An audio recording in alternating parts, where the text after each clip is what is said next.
Welcome back, all. Big topic here. Anti-Semitic conspiracy theories abound around Russian assault on Ukraine. And notice this was published by the ADL on March 9th, 2022. Of course, mainstream media has picked up on the story, and you'll see snippets of this in the nightly news if you're watching CNN or even Fox. And, or any of these major networks, ABC, CBS, NBC. Again, you get the same news no matter which network you're watching. But just a common talking point that's brought up often in all sorts of news cycles is alive and well right now. And again, it's anti-Semitic conspiracy theories abound around Russian assault on Ukraine. And, you know, yours truly, I've been deleted countless times, and,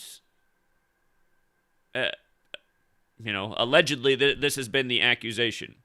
And I will remind people that the FBI came to my house August 21st, 18, and falsely accused me of saying something I never said.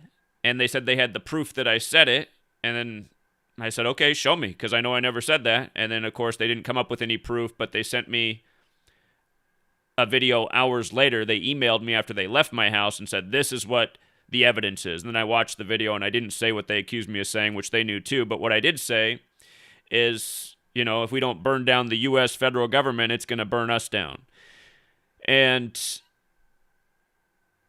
just to give you a hint at what they came to my house and said, they said, let's get all the, the things that shoot bullets at people, and let's get rid of all the you-know-whos. And when they said that to me, I laughed. I snickered, and I said, I've never said that. I said, I have never said that. And I hadn't. They didn't have any evidence that I said that. They just came over to my house to harass me. And the thing that I've always done is painted a fair picture of things that we should be able to think about as people of the world, especially U.S. citizens that fund certain nations, and based on the stories that we're expected to 100% be behind because we learned them in our 13 years of state school. And remember, let me just read the beginning of Art of War before we go any further, and then I'll remind you about something about this book. And then, of course, we'll get into this article, who they're after, and then we'll also talk about today's important headline on the 75th day of the year, March 16th, the actor of a certain persuasion who's comparing what's happening to Pearl Harbor and 9/11. And, of course, Biden and Putin met on Pearl Harbor Day about Ukraine.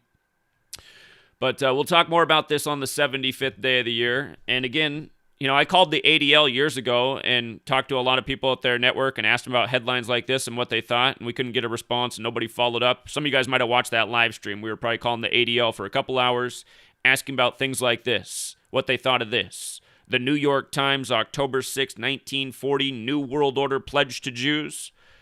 Like we said that day, we said, who could pledge such a thing to a group of people? And again, it was a date with 75 numerology, and New World Order is 75, and Order Out of Chaos is 75, and Order 75, and Catholic Church is 75. Anyway, here we are on the 75th day of the year, and you have a Jewish actor who played a comedian, who played a man who rises from the civilian class to the president of Ukraine and servant of the people, his hit show that came right before he became president. But again, we're going to get into the conspiracy theories that are supposedly just conspiracy theories and see if it's true. Are all the people online who make certain points, are they all bad people that are just racist and hateful, or are they trying to make a point that needs to be thought about? And again, if it's not true and these people are so insignificant, why even bring it up and focus on it?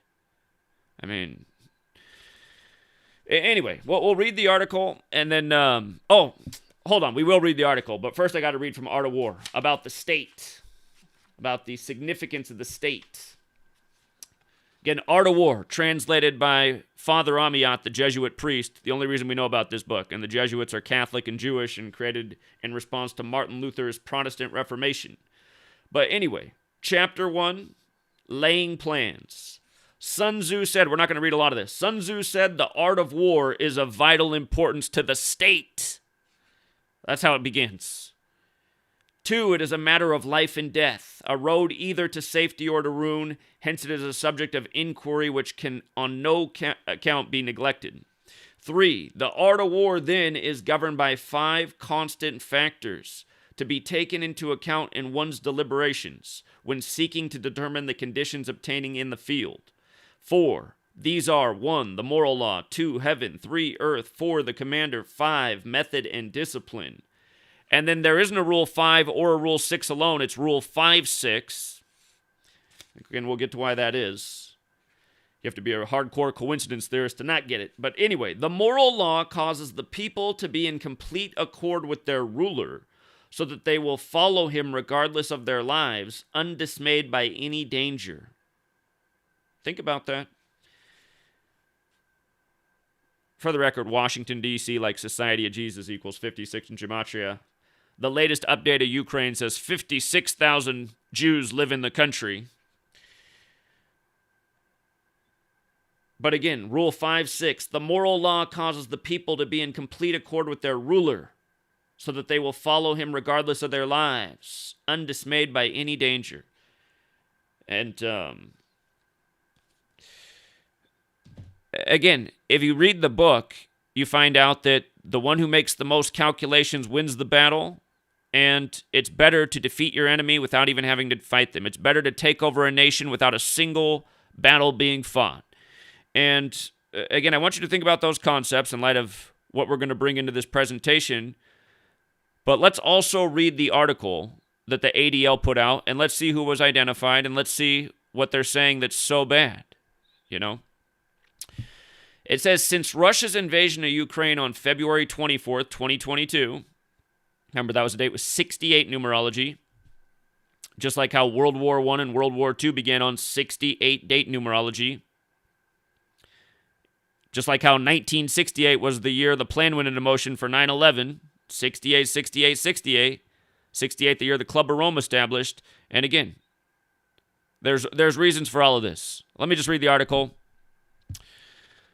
but then we'll bring it together. Since Russia's invasion of Ukraine on February 24, 2022, extremists and anti-Semites across the ideological spectrum have used the war as fodder for promoting anti-Semitic conspiracy theories, emanating from classic anti-Semites and white supremacists, as well as QAnon influencers and Proud Boy acolytes.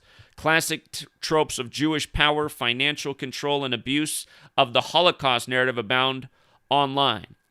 And, just the day that I'm covering this, this is also in the news today. Let me see. Did I get it in here? So later today, this is also today, Zelenskyy is going to compare what's going on in Ukraine to the Holocaust. You know? Is there any evidence right now, any tangible evidence of anything right now that's really going on in Ukraine outside of television screens? And again, for all of you guys who believe 100% in the television screen, you need to explain to someone like myself why that is. You know, someone who's been pointing out the lies of the TV since they were a child.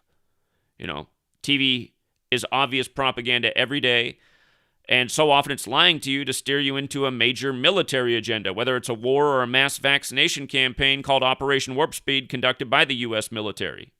Again, you got to think about how you live in a nation that's raised you up in a state school for 13 years to go with those 13 stripes and 13 colonies and 13 layers of bricks on the dollar bill. You got to think about, why that is. Is it all biblical? Romans 13 about, essentially submitting to authority, the promotion of slavery. But anyway, I mean, they make these accusations, but is it not abusive to compare something? Supposedly 6 million people died in the Holocaust. And again, something you're not even allowed to bring up. Like, here's the frustrating thing about this.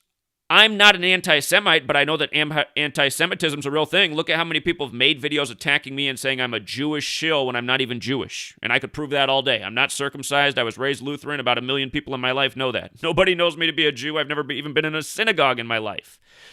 But anyway, I mean, that's anti-Semitism is a real thing. In terms of what they call anti-Semitism, that's a whole nother topic too, because look up what Semitic means. If you look up what Semitic means, you'll be like, wait a minute, is that the right term for being anti-Jewish, anti-Israel? I'm not even sure that's the right term. Again, look up what Semitic means and you'll see. I mean, you can make an argument that there could be a lot better term or a lot more specific term than the one they use, anti-Semitic. But yeah, I know it's a real thing because there's been a million videos made about me saying I'm a Jewish shill. You know, I shared that my dad doesn't know who his dad is because he was adopted. And, you know, I told the story how there was a 24-hour period where his mom told him after all these years when he was like 30 years old that his dad was a man named Greenblatt. And so he started calling all the Greenblatts in the Portland phone book, and everyone, just treated him like he was crazy. It didn't make any progress, and it just kind of made him feel worse. And then the next day, his mom said, "That's not even true anyway. I don't know why I said that to you." And my mom suspects that it probably is true because she says, "Look, you look Jewish." So, and your dad it's funny. If you saw my dad, you probably wouldn't accuse him of being a Jew, but if you look at him and be like, "Oh, maybe he's got some Jewish features." Again, we're mixed, like most people in the U.S. But anyway, because I shared that information in a video because people kept asking if I was related to L. Ron Hubbard, and again, I mean, that is kind of like, that's why when they attack the conspiracy community, there's a lot of people in the conspiracy community who are looking into things, if you want to call it that, conspiracy community. It's more, I like to call it the truth seekers. But, I mean, there are a lot of people that are here that are just way too paranoid and, too conspiracy-minded. Every single thing's a conspiracy. Instead of like looking at the things that are logical and can be reasoned in an argument, argued well and used as a way to persuade somebody for why they should wake up to the agendas rather than, like spending 20 hours a day saying this person is that person or arguing about the shape of the earth instead of what's going on Earth. But anyway, it's a, it's like all things. It's a two-edged sword. I mean, there is anti-Semitism and there is too much blame on Jews. But again, the things that people are being accused of being wrongful for and that they should be censored for and that they have been censored for, is what they're doing bad and evil? Is it bad for democracy? I mean, if you can't talk about things, because, okay, let's just say that the ADL is completely right before I even read this article. Let's just say the ADL is 100% right. No, actually, we're not. Look, listen, here's just the thing. Here's the way to think about it. Here's the better way to articulate this. Okay, let's say it's not Jews. We live in a different universe, right? But there's a certain belief system, a certain tribe of people in this different world that believe that they're superior and better than everyone else, and they deserve to rule over them. And they are very talented and they are very smart and they brag that they're smarter than everybody else. So maybe they actually are, but they're also crueler than everybody else, which offsets their brilliance and makes them the plague of the world. If there is a group of people that exist like this and they're using their technology that they've developed out of their brilliance and their plan for evil, this technology to control the minds of the masses and make them go along with stories that are just complete bullshit, so that it keeps them in power and helps them grow their power each time they pull one over on the, maybe in this world they're not called goys, they're called toys, over the toys, Because after all, I mean, the ADL, if you guys missed my live stream years ago, this is probably like 2018 that I did this. You know what? I should go back and think. Was that was probably before? That might have been before the FBI came out to my house. It was around the same time. It was like the summer of 2018. Maybe that's why they came out. But I was calling the ADL and just asking them fair questions from history. I ended up getting censored on the Ides of March 2019 for my book because I was asking things that were covered in my book. But like I was asking them, isn't it interesting that all of these newspapers published decades before World War II, starting in the late 1800s, the New York Times many times, the Atlantic, a lot of these big papers of now, they published multiple times that 6 million Jews had died or were dying. The word Holocaust was used by the New York Times before World War II even began. And again, a Jewish-owned company, Etsy out of Brooklyn, New York, banned my book on the Ides of March in 2019, and it had nothing but 5-star reviews. Everything was positive on there. It had over 500 reviews.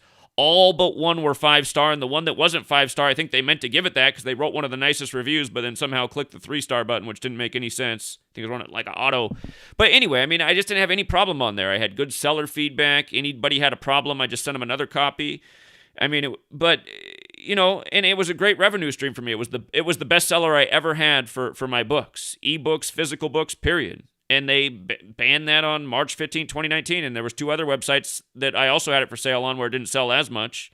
It was the Etsy that really hurt. But they also banned it that day. Everywhere that my ebook was for sale online got banned. And then I put it on sales, and so far it stayed up on sales, but it hardly sells anything on sales. And Amazon did recently buy sales. But so far Amazon hasn't banned my other book either. So anyway.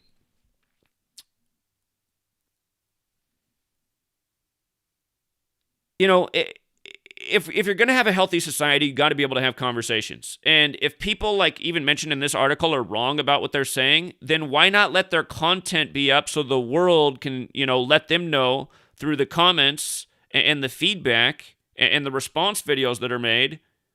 I mean, that's the way the world should be. If somebody's wrong and has a bad idea, then somebody should work to persuade them to change their mind about what they think and realize that's ultimately what I'm doing. I mean, that's what I've been doing for I've been trying to wake people up since 9/11 happened. I was 18 years old. I'm 38 now. That's 20 years ago.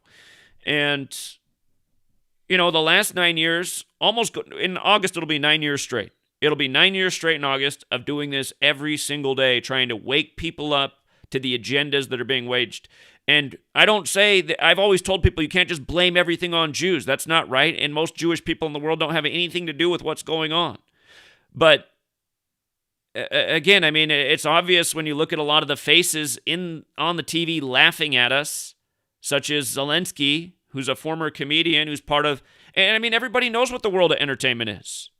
I mean, it's predominantly look, listen, Jews want to argue all the time that they're 1% of the population, which I'm not sure that that's true because it seems like it's a bigger percentage. I mean, it's nowhere near a majority, but it seems like it's a lot more than 1%.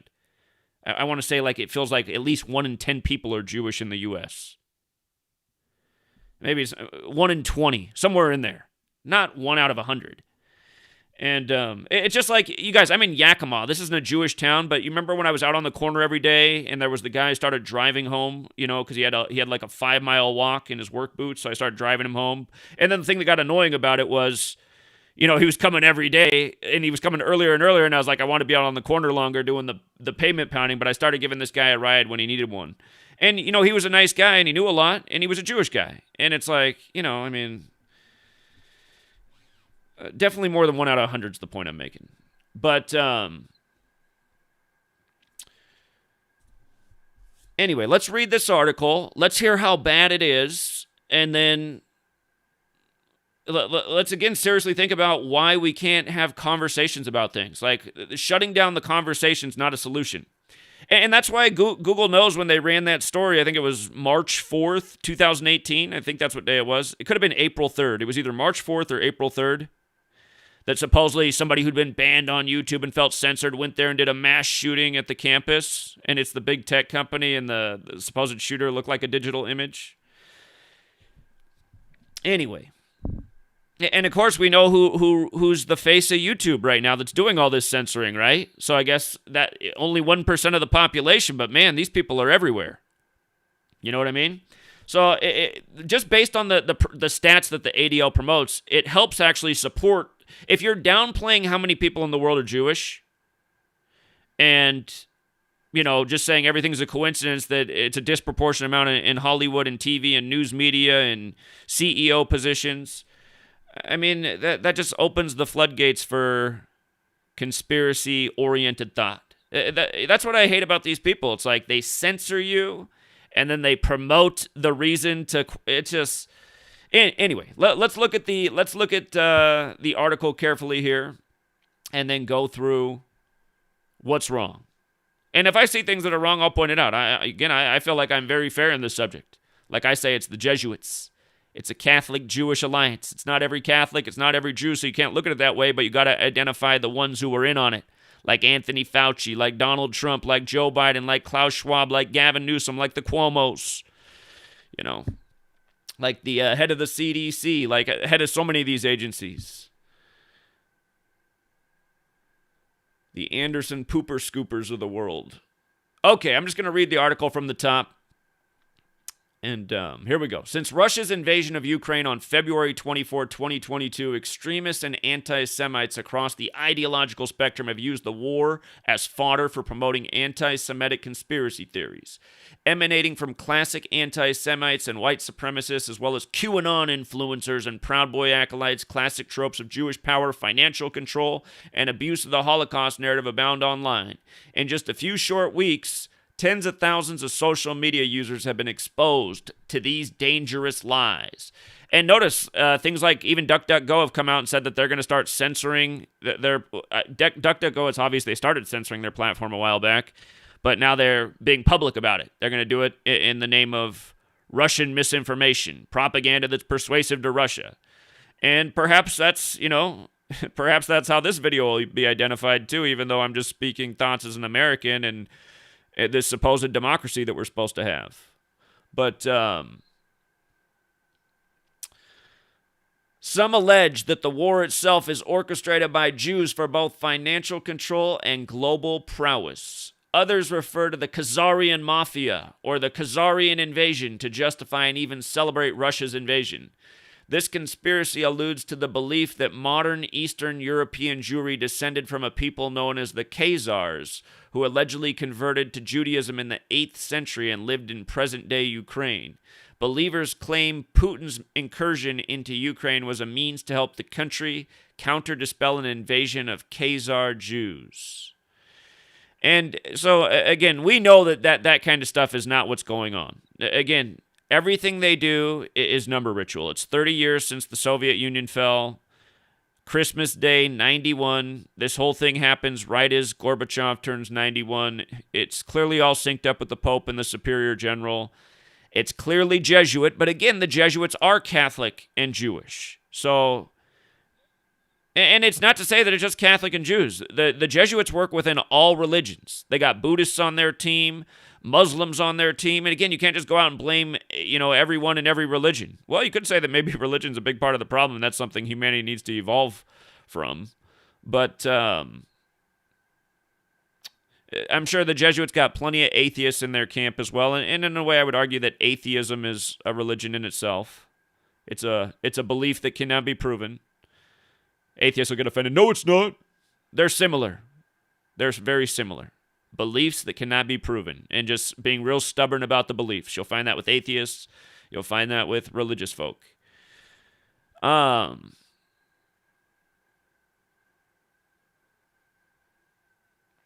Anyway, let's keep reading. Anti-Zionist activists have also engaged in conspiratorial rhetoric, alleging Israel and Zionists are intentionally capitalizing on this crisis to fuel their own goals. So, again, there are certain channels that's all they ever say. High impact flicks. All he ever blames anything on are Zionist banksters. Zionist banksters. And, the Adam Greens of the world, and that's all they blame everything on Israel. Adam Green's theory is, and remember, Adam Green deleted my interview the day after we did it. Somebody must have tapped him and said, oh, they can't have that on there. And again, he gets to go on the Alex Jones show, so. Anyway, the whole just blame Israel, blame Jews for everything is not right. I mean, it's wrong. But at the same time, to me, it's like, let the conversation be up. Because you know what? You know what I think Adam Green's biggest loss ever was? The day he interviewed me, and I gave him the information and told him why he can't just blame Israel, and gave him a great interview. I think part of the reason he deleted it is because in his own comments, his own people thought maybe he was not as smart as they thought he was before. A lot of people thought he seemed slow and dumb and had some stupid responses. I mean, he didn't do well for his own audience, but he deleted the interview the next day. So, and I was telling him, you got to look at things like the Jesuits.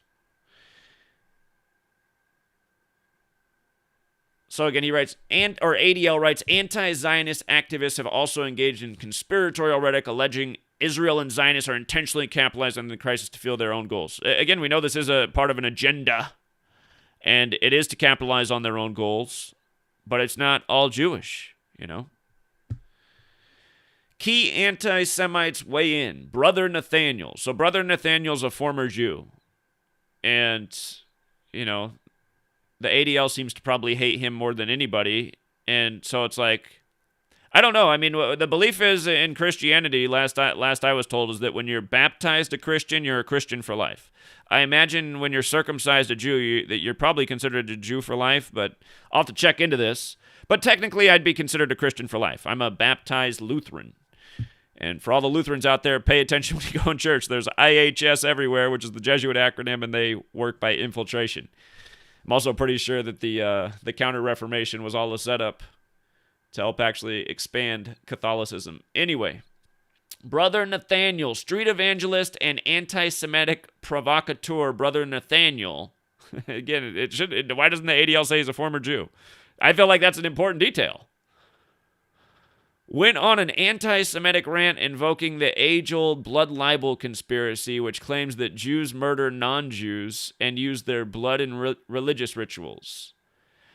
See, I don't know about, like, somebody might know more about stuff like this, but if it's not true, then instead of, like, deleting him, you know, get a nice Jewish man to come on and say, listen, only a really small group of Jewish Jesuits are doing shit like this. You know, because, I mean, that's how it actually probably is.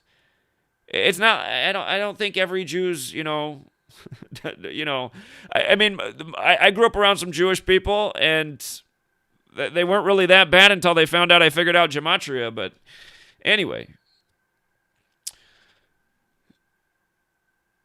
In a video titled Bloody Passover in Ukraine, which has been viewed more than 22,000 times, probably would have got a lot more before the days of censorship, Brother Nathaniel states that the war in Ukraine is based on Jews' lust for murder and blood. See, well, I just know that this is, I mean,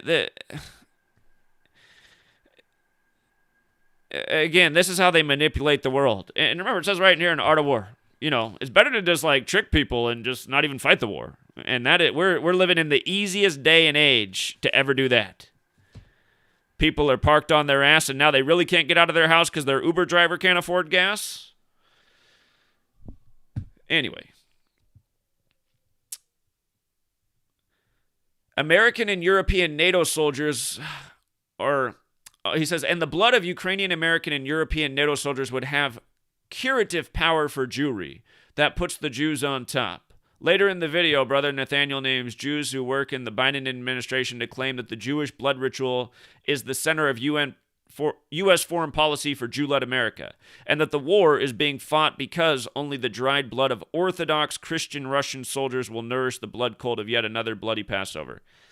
Again, everything they do is biblical, but, you know, I mean, to just blame Jews and say it's all about Jews, even as a former Jew, I just know that's wrong. And the other thing that's curious to me about Brother Nathaniel is he dresses in red and black, and those are the Jesuit color scheme. Again, some people made videos saying, oh, Zach's a Jesuit because he made his book red and black, when I explained when I made the book that I made it red and black because it's one of the topics they talk about in the book, and just so people start thinking about these things, the numbers they use, the colors they use, the repetitive rituals. You know, we just talked about it with that actress when her Raise Money for Ukraine fund came out on her 201st day of her age while she was wearing red and black. In 201, huge number with the Jesuits. So, yeah, but again, why censor the guy? Again, what's the point of censoring him? If he's wrong, like, honestly, the things he's saying, how many Americans do you think are going to be persuaded by that? Most Americans will instantly do everything to defend the name of Israel if anything is brought up in America. Like, people love Israel. They've been taught so well in slave school that Israel is more important than we are. And that's how people are in America. So, I mean, who's this even really persuading anyone? Wait, and if he's completely wrong, then allow, you know, like, honestly, I'd like to make, I'm pretty sure he's, here, let's see. Does he have a YouTube channel anymore? I'm pretty sure he does not. Oh, it goes to another one of their pages. But yeah, I wish he did have a viral video up on YouTube so I can make a video response and say, don't you think we're... And then other people might find that and they might be like, well, wait a minute, maybe it's not just the Jews. Maybe I need to look more into what he's talking about. And then let the person with the most evidence win the debate. I'm pretty sure I'm going to win it a lot. Anyway. Okay, so...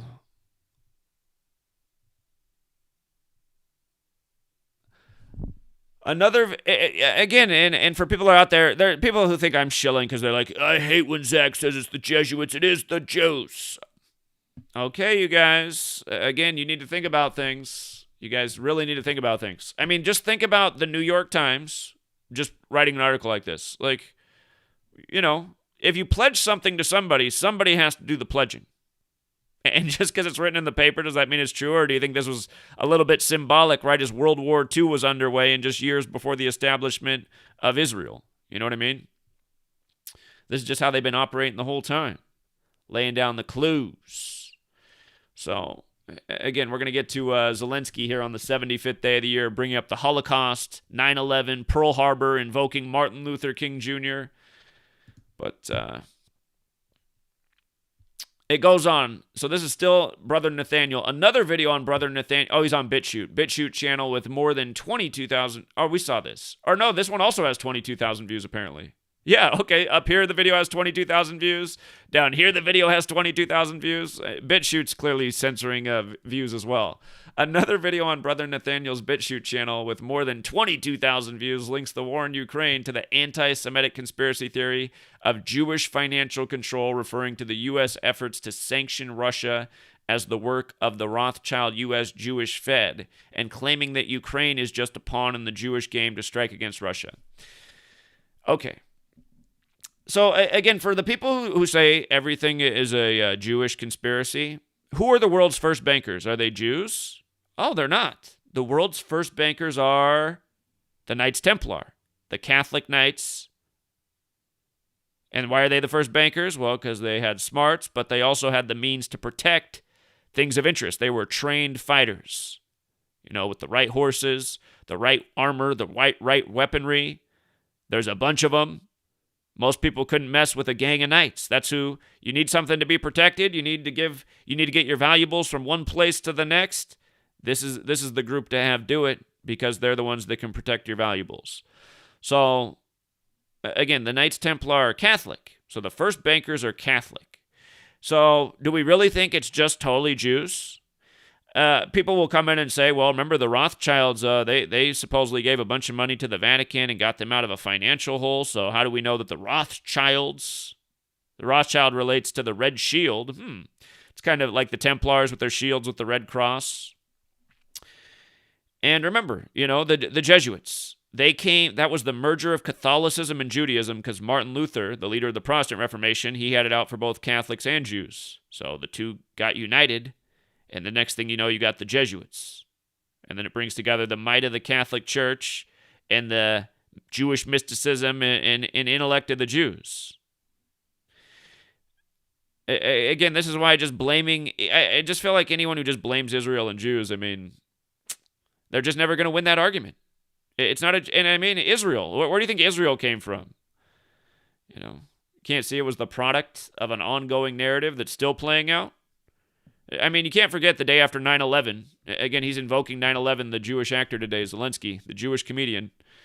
And you got to admit, Jews are pretty funny. People like Jewish entertainment. Almost all entertainment's written by Jewish writers. Look at the writers for nearly every damn thing in Hollywood. People like the way a Jew tells a story. And I hope the ADL doesn't think that's anti-Semitic to say. It's obvious. Look at all the credits. See, that's the thing, too. It's just like you can't win. Give them a compliment, and they're like, oh, that was anti-Semitic. You're invoking that there's a majority. There is a majority of you in Hollywood. I don't understand what the problem is. See, he's anti-Semitic. It's like, well, listen, if you're saying you're 1% of the population, but you're the majority of a powerful entity in the world that has so much influence over the minds of masses, you got to acknowledge something's going on there. Anyway, claiming that Ukraine is just a pawn in the Jewish game. Well, how could you... I don't even understand how that... It's like their president's Jewish. They can't just be a pawn in the game. So... E. Michael Jones, a longtime anti-Semitic Catholic writer, interesting, also promoted the conspiracy theory. And this is a reminder that, you can't stereotype all Jews and all Catholics. Brother Nathaniel, who they just went after, is a former Jew. So now we have a Catholic. E. Michael Jones, a longtime anti-Semitic Catholic writer, also promoted the conspiracy theory of Jewish financial control, among others, in a video posted on his BitChute channel on March 1st, 2022. Discussing the Ukraine crisis, Jones used tropes of Jewish power, financial control, and claimed that Jews use the Holocaust narrative to do whatever they want. He said, there's a category of reality out there called the Jew. They have enormous power and basically they can do whatever they want, and they've been doing whatever they want through the Sanctions Office of the United States Treasury. This video was viewed more than 6,000 times, and a link to the video was shared via the Twitter page of Jones Magazine Culture Wars. But I mean, is there not at least an element of truth in that the Holocaust card gets played all the time to justify all sorts of things? I mean, I feel like that's been going on my whole lifetime. And just constant reminders every holiday season, a new Holocaust movie. I started to wonder as a thinking child, you know, we learn about the slaughter of the natives, but there's not really many movies that are sympathetic to that cause. It's not like, you know, every Columbus Day there's a new Hollywood production on the genocide of the Native Americans. That's not something that they want us to really have an emotional response to, an attachment to, and, you know, so that every time, you know, I mean, imagine if Hollywood was, imagine if Hollywood was run by Native Americans and every year, instead of it being the Anti-Defamation League for Jews, it's the Anti-Defamation League for people who think there's a native conspiracy. The natives have created their own new country on another continent, and Americans are paying its bills every year, and Americans are watching their films every year, and you know... There's been a few movies to make you feel sympathetic to slavery, but compared to the movies about the Holocaust, not even close. And again, I'm not sure that there is a movie out there that makes you feel sympathetic to the Native American genocide. So, and again, I mean, this is the stuff I get deleted for. I make these arguments in a video, and then it's taken down for anti-Semitism, and it's like, well, how's that supposed to make me feel? I'm telling people, like, literally, you guys blame Jews. I mean, that's what's been going on the whole time. I say people blame Jews too much, but they clearly have something to do with it. But not all Jews. It's just so obvious. I mean, you got to be blind to not see it. And then, because for stating the facts, it's anti-Semitic. And I get tired of it being called conspiracy theories, too, because, you know, some of this stuff is, but I feel like the stuff I argue is not conspiracy theory. My work is all evidence-based. Anyway, TrueNews. TrueNews is a fundamentalist Christian streaming news and opinion platform that regularly... So there's a theme here, right? The people that are being identified. A former Jew, a Catholic, a Christian, a fundamentalist Christian site. Again, religion. And realize that is something that's within Judaism. I played the clip of the guy, and I mean, I thought he had a good point. I wasn't showing it to put down Jewish people, but listening to the Jewish rabbi talk about what he thought about the New Testament and what a joke it was. And he's like, just think about how it was. We created a book. We did this. We created a book, a product to share our spirituality with the world and people who resonate to it. And he said, this other group comes through all this time later, attaches a new book to the back of our book to promote their book. You know, they're taking what we did and saying, this is actually the new way, you know? And he's like, just think about that. And then he said, and then the Mormons did what, you know, the Christians did to us and came and made a Bible this big and said, but they're all missing the Book of Mormon. And then he makes the joke about how in 20 more years there's going to be like a Bible this big with another new religion. And, but again, I mean, it's religion, you know, and it's not to say that maybe religion started out as the right idea, but it's not the right idea anymore. And they know that actually what's weird is, you know, the New World Order's also communicating that, but it's obvious they're going to bring about a whole new one world belief system, and it'll probably just be in total authority. That'll be everybody's religion. Just slave to the screen, slave to what government says. No critical thinking, no questioning. I mean, isn't that what they're doing right now? Let me make sure we're still live. Okay, it looks like we're still live. That's good. But okay, TrueNews is a fundamentalist Christian streaming news and opinion platform that regularly features anti-Semitic and anti-Zionist content, often linking current events to anti-Semitic conspiracy theories. TrueNews host Rick Wiles and his co-hosts use Zionist and Jew interchangeably and refer to Zionist control of America as the cause of the country's downfall. For people who don't know what the difference is, Zionists are those who support Israel. If you do not support Israel, you are not a Zionist. And there's Jews who do not support Israel. They are a very small minority. So, I mean, that's kind of why it's used interchangeably. But you're right. I mean, it should be specified, but almost every Jew is a Zionist because almost every Jew living right now supports Israel. And by that argument, you could also say that people outside of Judaism are Zionists.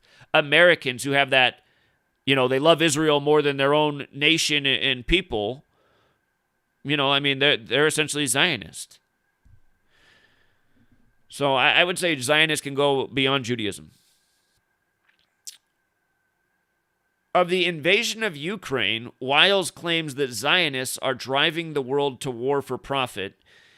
In a February 22nd, 2022 stream on the TrueNews website, Wiles alleges that America no longer has responsible leaders in this country that would speak against war because of the threat of censorship from Zionists with power. Well, I mean, even before big tech, this was going on. Even before all this censorship, this was going on. So, I mean, can you really make that argument? I don't feel like you can make that argument because it's easy to just beat. I just beat it right there. This was going on before the internet was even popular or all this censorship was going on. So that's not a strong argument. And that's what I mostly saw in the conspiracy community before I became a part of it. I just saw a lot of interesting ideas and theories, but no real strong evidence. Some people putting out stuff that's not persuasive, pretty easy to defeat in an argument. Again, I challenge anyone to do that with what I have assembled with my work, No more news. So this is Adam Green. This is the guy who deleted my interview the day after we did it. Again, he believes Israel is behind everything, a theory that literally makes zero sense, since all the agendas by the same patterns were going on long before Israel. Like TrueNews, Adam Green uses his show No More News to invoke the anti-Semitic conspiracy theory of Jewish control. Green likewise uses Zionist and Jew interchangeably. In a March 1st, 2022 stream on his BitChute channel, Green begins with discussion of war in Ukraine by sharing pictures of President Zelenskyy and Vladimir Putin wearing yarmulkes, Jewish ritual head coverings, and the caption, "Choose your side, Goyim." Keeping those images on screen, Green calls out both heads of state for visiting Israel's Western Wall and for allegedly meeting with leaders of the Orthodox Jewish Chabad movement, whom he refers to as the supremacists, lunatic Chabad Lubavitchers. Adam Green is teaching people a lot of stuff that's really stupid. Like, it's all about the Noahide laws, and this is... Anyway, but again, Jews are a tight-knit group, and that's something that Jews used to be prideful about, and rightfully so that they're a strong-knit community. Doesn't it seem weird that Putin would just go in on his Jewish neighbor who used to be part of the larger Soviet Union? Don't you think in the way that things come about, through having those kind of relationships, there could have been some kind of more...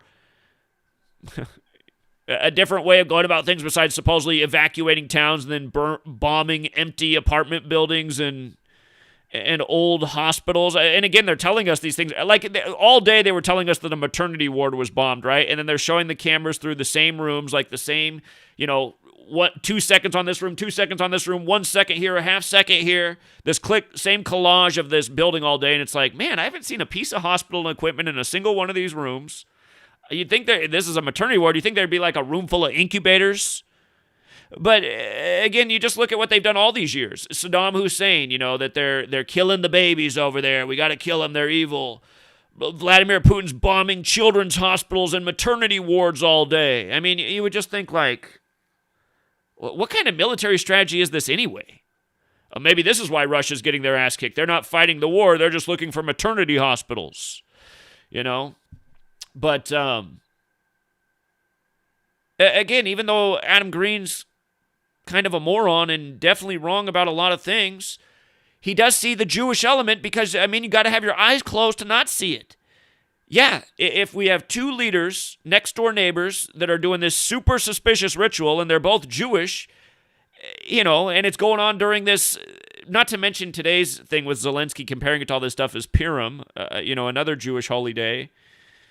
But, I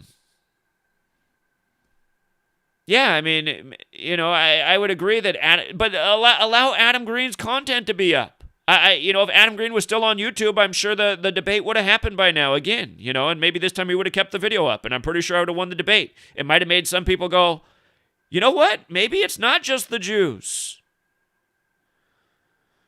So maybe I got to look more into this Jesuit thing. Maybe I got to stop blaming every Jew. Maybe I got to look more specifically at which people are responsible, whether they're Catholic, Jewish, or something else. And does this mean certain Jews have used other Jews as pawns in their game to get what they want? Absolutely. And it means that they're using the rest of the world's people too. It's just like people of all religions are getting abused.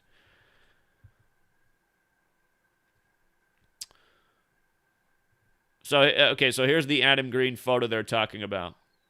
And remember, Adam Green gets to go on Alex Jones and InfoWars, and, Alex Jones, he mostly promotes the Zionist banker conspiracy too. But again, who are the real bankers? And you got to point out, the Vatican and Israel are both independent countries. If you didn't know, the Vatican's an independent city-state, which makes it its own country. It's true. Mussolini did that. I think it was in 1929. There's 3 independent city-states. The banking district of London. That's not the whole city of London. That's the banking district, where the Jesuits created modern Freemasonry. June 24th, 1717. And then Washington, D.C., our nation's capital, Jesuit stronghold. And again, the Vatican. Catholic. But okay, then white supremacists. And see, that's the thing about Adam Green, too. Like, I'm convinced that Adam Green was sent here as some kind of thing to perpetuate stereotypes. And then through doing that, the true elements that he's pointing out, then they all get, they throw the baby out with the bathwater. Like, well, everything Adam Green was, so everything he was saying was wrong. The guy is way too much blame every Jew for everything. But to me, people should get to make up their own thought on this. And why is it so offensive for him to say that? Choose your side, Goyim. Because again, I mean, there is a Jewish text, the Talmud, that does say that non-Jews are Goyim, and it does say in the Talmud that if you're not a Jew, because you're a lesser intelligence, you're essentially an animal, which is what a Goyim is. And does it mean that every Jew thinks that? I mean, does every Christian believe every verse in the Bible? So, I mean, that's again where people got to be realistic about things. It's like, well, not every Jew thinks that about everybody else just because it's written in one of their texts. Most Jews I know never read any of their books, just like most Christians I know never read anything about their books. But the ruling elite know what's up, And the other thing to think about is the way this divide and conquer game's gone on for so long. Is it possible that some verses like that were put in these books, ultimately in all of them? Look at the people that quote parts of the Quran to make it seem like Islam is so evil, and it's like you probably have never met anyone who's Muslim because they're like the kindest, nicest, most family-oriented people you've met. And that's been my experience with all the Muslims I've met in my life. And here they're getting demonized on TV, these suicide bombers. Who's seen one of those outside of TV? You ever seen a suicide bomber? Yeah, you neither? Only on TV, right? And, but again, I mean, you can take any of these books and make them look bad, That's what dishonest people do. They clip up things and try to mislead people, and then dumb people fall for it. And there's a lot of dumb people. But anyway, white supremacists, as noted in the center of extremism, as noted in the center of extremism's piece, I guess that's his channel name, on extremist reactions to Ukraine, white supremacists have been vocal during the conflict, including espousing anti-Semitic rhetoric and conspiracies that Jews are orchestrating and funding this war as a means of killing white men on both sides of the conflict. Just about race. Like, I'm glad we live in a melting pot, but maybe not everybody is. And we know from living in a melting pot, I mean, race is a thing. At cafeteria times, so often the children of certain races eat together in groups. I mean, it's been that way. And it is interesting to think that the U.S. from the beginning is a Jesuit creation, and it's been a melting pot from the beginning. And it's like a grand experiment. But we do see that they use all the things they possibly can to divide us, from race to religion, now sex, sexuality, new invented sexualities. And again, it's such an obvious game. But that's why I can understand why some people might rather live in a nation where it was just one race, because there'd just be one less thing for everybody to be so worried about and divided over as they do to us. And that probably wouldn't occur if we didn't live in a perverted world where every single day there's news media propaganda to keep us thinking about race and our differences and supposed history that happened before any of us were here to be mad and invested in. And, I mean, most of us don't even I hardly know anyone. Nobody in my family seems to know anything about, past a few generations back of the family. And again, that's like the World War era, and how much of the world did really get messed up in the world wars. But it's just like we're expected to believe all this stuff that's told to us and then just be so emotionally invested in it. And again, it's just so obvious they did this to us to keep us divided. So, and the way they're calling everyone white supremacists these days too, it's like, people are getting that label easy. I was trying to wake up Antifa about, what real fascist behavior was and offering free copies of my book. And then somebody in the group started screaming that I was a white supremacist, and they all started chanting that. And I was like, what in the world? White supremacist? I'm just talking about, what real fascism is. Didn't have anything to do with race. But again, just all these charged terms just getting thrown everywhere, places they don't belong. For a while, YouTube was labeling my videos QAnon, and I've always spoken against QAnon. Not to mention, I said 2 years before they did that, they'll probably start labeling us all QAnon. It's like the latest conspiracy theory tag. Another tag that was put out there to discredit what people are saying, looking into.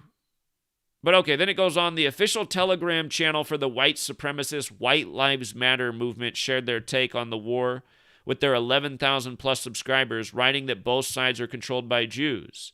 Jewish-led Ukraine and NATO and the Jewish-led Russia war, part of the international clique of anti-whites. To understand how centered this is with the Catholic Church and how easy it is to prove, on the 56th day of the year, we got the story of the Pope going to Russia for him to bargain with ending the war. And the word Pope is 56, like Society of Jesus, first Jesuit Pope. And it was 70 days after his birthday, like Francis and Vatican are 70. And again, Pope Francis, the first Jesuit Pope, named after France, in part, where the Jesuits were created. But all of these rituals are so perfectly synced with the Catholic Church. And I know what, the Adam Greens of the world will say. They'll say, well, the Pope wears a small hat too, so he's probably also a Jew. And I mean, there is a history of Jews converting to other religions, and they say it's because they've been in danger their whole lives. And, of course, a lot of Jewish people like to change their last name so it doesn't sound Jewish. But, again, I mean, you can't, it's not all Jewish. I mean, not every inch of the Catholic Church is completely Jewish. You can't just assume that every single thing at the end of the day is completely Jewish. It wouldn't be possible. You need, to dominate the world, you need competing or cooperating factions, if you will. And again, the original bankers are Catholic. Don't forget it. Because all wars are bankers' wars, and all this crap going on is generating a lot of profit and interest and revenue for people in the banking world. All wars are bankers' wars because every last one profits the banks because governments immediately have to borrow. Look, we just borrowed more money to send to Ukraine for this. Here in the U.S., we're going to pay more money to the bankers for what's going on in Ukraine. And they just do it overnight. $13.6 billion for Ukraine. Meanwhile, a lot of us have grown up in an area where we're now approaching 40 years old, and in that area, for all the time we've been there, it's been malnourished, if you will. The park's always been shit. It's been a drug addict hangout. The lights are never right. Potholes everywhere. And it's just been neglected for all of our lives. Like, man, I thought we paid taxes and stuff. Why does our area stay like shit? Imagine if the U.S. passed $13.6 billion to clean up all the communities like that in the nation. I think you could probably do it for $13.6 billion. Get the lights on, fix up the park, fix the potholes in the road. You could probably do a lot of communities. Does anything like this ever happen in our lifetime? No. That's why people start to go, well, what the hell is really going on here? We don't have that. We don't have the means to fix up our own neighborhood that just seems to just churn out the next prison industrial complex child one after the next because there's no opportunity here like it is for certain neighborhoods. Most people just end up in jail, homeless, shot. Again, no intervention. But Ukraine, where we're bombing maternity hospitals, just take the TV's word for it. And again, you guys remember with Agenda 21 2030, I mean, moving people from certain strategic areas is a plan? I mean, is that the new way to do it? Evacuate people from a town and then just bomb all the non-military sites? I mean, but again, don't just blame one group of people. And by the way, just them mocking that there's a White Lives Matter. Well, shouldn't there be a White Lives Matter? Wouldn't that be a non-racist point of view? If we're going to allow Black Lives Matter, why not a White Lives Matter? Every color lives matter. Why not? Wouldn't that be equal? And again, for all the people who say, well, the last 20 years for my adult life, it hasn't really been a good time to be a white male. Because it's kind of been like a group where it's like, yeah, you're a great student and you're better than everybody else, but you're a white male, so you don't get the scholarship. We're going to give it to these people instead. Oh, man, you are the most qualified for the job, and we really want to hire you, but, we like this candidate too, and based on the new laws here, we got to be more diverse. It's like, man, being a white male sucks. I mean, man, this is not the right time to be a white male. That's what it's been like for my adult life in this country, and I haven't made excuses about it. I mean, things have still worked out, but I've just ran into so many situations like that. It's like, man, because I'm white and a guy, no need for me here, or I can't, not qualified. It's like, basically, man, that sounds like racism. But and people will say, well, that's what we got to do to make up for the racist past. Okay, it's an argument, but it's like, is that racist past my fault? So what, I have to bear the fault of my ancestors? Maybe that is right. I don't know. Anyway, it's just creating more conflict and focus on race, which is how are we ever going to get over race if we're not focused on race? But I guess this is the White Lives Matter official social post. Between the Jewish-led Ukraine and NATO and the Jewish-led Russia, choose white Ukrainians and white Russians. End the war, call out... Oh, this is the white supremacist thing because they're called White Lives Matter. Okay, I get it. I don't know anything about this organization. I don't know what else they're writing about. Are they writing cruelty towards other races? I guess that's... Because, ultimately, what is white supremacy? I guess the image painted in our heads is like white people who are a gang and, they hurt people of other colors. I guess this has been promoted in Hollywood. But I've never met any white supremacists in my lifetime. That's the other thing, too. I live in the Pacific Northwest. Keep that in mind. But I've never met anyone who identifies as a white supremacist. And if they're being called white supremacists because they created a group called White Lives Matter, I think that would be wrong, wouldn't it? If that's all it is. I don't know, but they're not calling Black Lives Matter black supremacists. End the war, call out the international clique of anti-whites and their involvement on both sides, sentencing whites to genocide yet again. White racial unity. That's it. The only take... that's it. The only take you can have is pro-white. Well, I mean, that's a false sentence at the end. If you're pro-white and pro-everybody else, I mean, that just beats your argument. And that's why bad arguments are easy to beat. The only take you can have is a pro-white. White racial unity. I don't think so. I'm pro all races. And, yeah, again, my thing is we keep focusing on race. Nothing will change. Anyway, white supremacist influencer Father Orion shared his anti-Semitic views on the conflict on his social media outlets. The founder and leader of the Occidental Templars, an Aryan neo-Nazi group, Father Orion also run the Church of Aryanity Telegram channel and hosts his own podcast. I'm not sure exactly how you pronounce it. The Aryanity Omnicast? In posts of both his Gab profile and Telegram channels, he asserted that if you choose a side in a brother war led by Jews, you are literally a traitor. He also shared multiple anti-Semitic memes. Another post shared on the Church of Aryanity's Telegram channel and viewed more than 4,700 times. I like how they snuck the 47 in there. Remember, Israel's boundaries were drawn up in 47. And that's the number of authority and time and the Vatican. The innocent people of Ukraine and Russia are caught in a Zog war from both sides. Whites lose, Jews win. Zog stands for Zionist occupied government, an anti-Semitic conspiracy that Jews control the government. And isn't it funny? I mean, essentially the people that we call Jews now are white, which is interesting because in the Old Testament, the oldest Jew, Methuselah, is black. But, and then he has the albino child in the book of Enoch.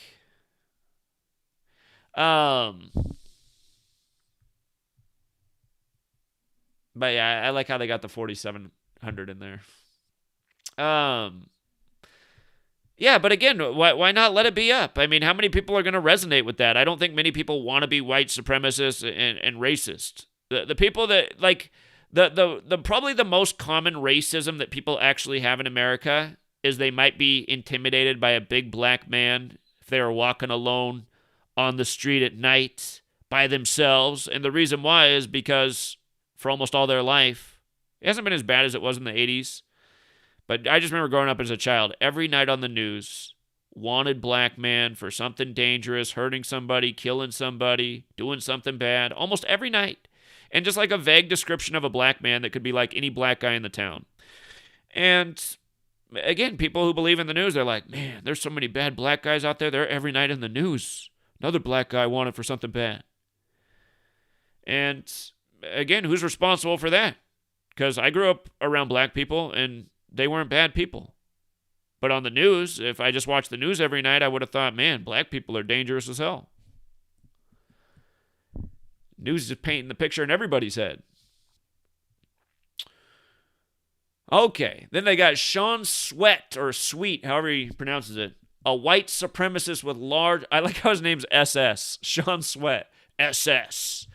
Like the Nazis. A white supremacist with a large online following echoed the sentiment that the Jewish elite orchestrated the war in Ukraine as a mechanism for white men to kill each other, referred to as a brother war. In a post shared with his nearly Gab 25,000 followers, Sweat, a.k.a. Texas Vet, shared an image indicating that Russia, Ukraine, and NATO are all Jewish entities. I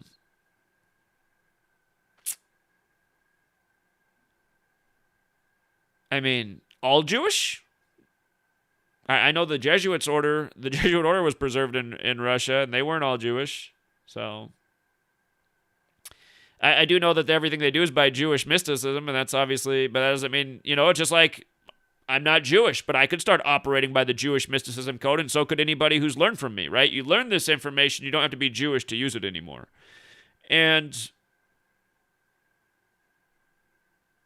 yeah, again, that's why NATO was established on April 4th, 4-4. Militaries 44, soldier 44, infantry 44, trooper 44, big number with military. And 4 represents death. Militaries are to kill people. The word kills 44. But, yeah, where are you going to prove that it's all Jews? I mean, look at NATO. Is everyone in NATO Jewish? No. How many of the soldiers ultimately are Jewish? Probably around, I don't even know, but probably around 10%. ADL would say 1%, but probably around 10%. So Texas Vet posts, I am extremely worried today, my white brethren. This feels like the beginning of another brother war orchestrated by the Jewish elite. And again, how many of these websites are controlled and do this on purpose so that the ADL can write this article and say, see, it's racist white people. It's racist white people who do this. And it's like, that's not the racist white people aren't the only people questioning these things and have these thoughts. Look at my audience. My audience is super diverse. There's people of all races that resonate with these questions I'm bringing up, this information. And I don't think many of them are stupid, ignorant, gullible people. Again, I think they're people like me. They're rational, they are logical. They get that this is evidence-based research. This stuff, though, just reminds of the past, right? This stuff like this works on our programming. This idea that Adolf Hitler was supposedly this, white supremacist anti-Jew. So, again, just the same themes, the same stereotypes. And ultimately, this is stereotyping. Jews say they're stereotyped. Maybe us in the questioning community, whatever they want to call us, we're getting stereotyped. I'm being censored and losing my content because I'm being equated with this. I've never done this. This has never been my work. White power, F all Jews. No, I've always been fair and presented real evidence and the things that I made points about. And I feel like that's the reason that some of us get censored. And that's why they do this, to just paint this picture that we're all bad people, and then people aren't even thinking twice about it. They're like, oh, you were questioning that? You're one of those, I read about you, you're one of those white supremacist types. They've already made up their mind before they know anything. Okay, going on with their article. Anti-Semitic rhetoric is also prevalent on two white supremacists Proud Boys offshoot Telegram channels. And a channel with over 3,000 subscribers. Oh my God, 3,000 subscribers. I bet their page gets like 10 likes per post, if that. I'm sure this is having a huge impact in the world. And a channel with over 3,000 subscribers run by a self-described high-ranking Proud Boy who promotes Nazism. And again, this whole Proud Boys is another federal-controlled operation. See, that's what's annoying, too. Like, literally every single thing that we've gone through might very well be controlled. And they're all here to tarnish the truth. The true things that they are bringing up are being tarnished with all the things that are being put around them. Racism, ignorance, unfounded accusations. Anyway.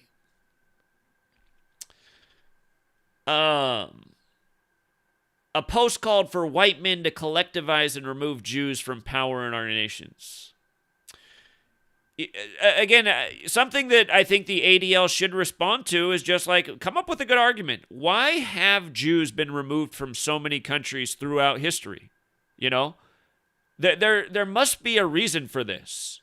There must be a reason for this. It's a historical fact. And the Jews acknowledge it. How many times they've nearly been genocided in so many countries because they were hated. I mean, doesn't that show in some way an ability to not reflect on what could be going wrong? Are there certain Jews in certain communities that are bad apples that are ruining it for everybody else? Is that possible? That's the problem. You can't even talk about this. They just say it's anti-Semitism right away. It's like, God, bringing up a historical question is anti-Semitism? What else is unbelievable is I've been doing this for the whole 9 years I've been here, and people accuse me of being Jewish. It's just like, as I get censored for being anti-Semitic, also being accused of being a Jewish shill, it's just like, man, you just can't win from any angle in this world. But, isn't it? Like, hey, you know what? Even if I was Jewish, as a Jewish person, you should be able to ask the question. Because that's fair either way. That would be self-reflecting. But many people can't do that.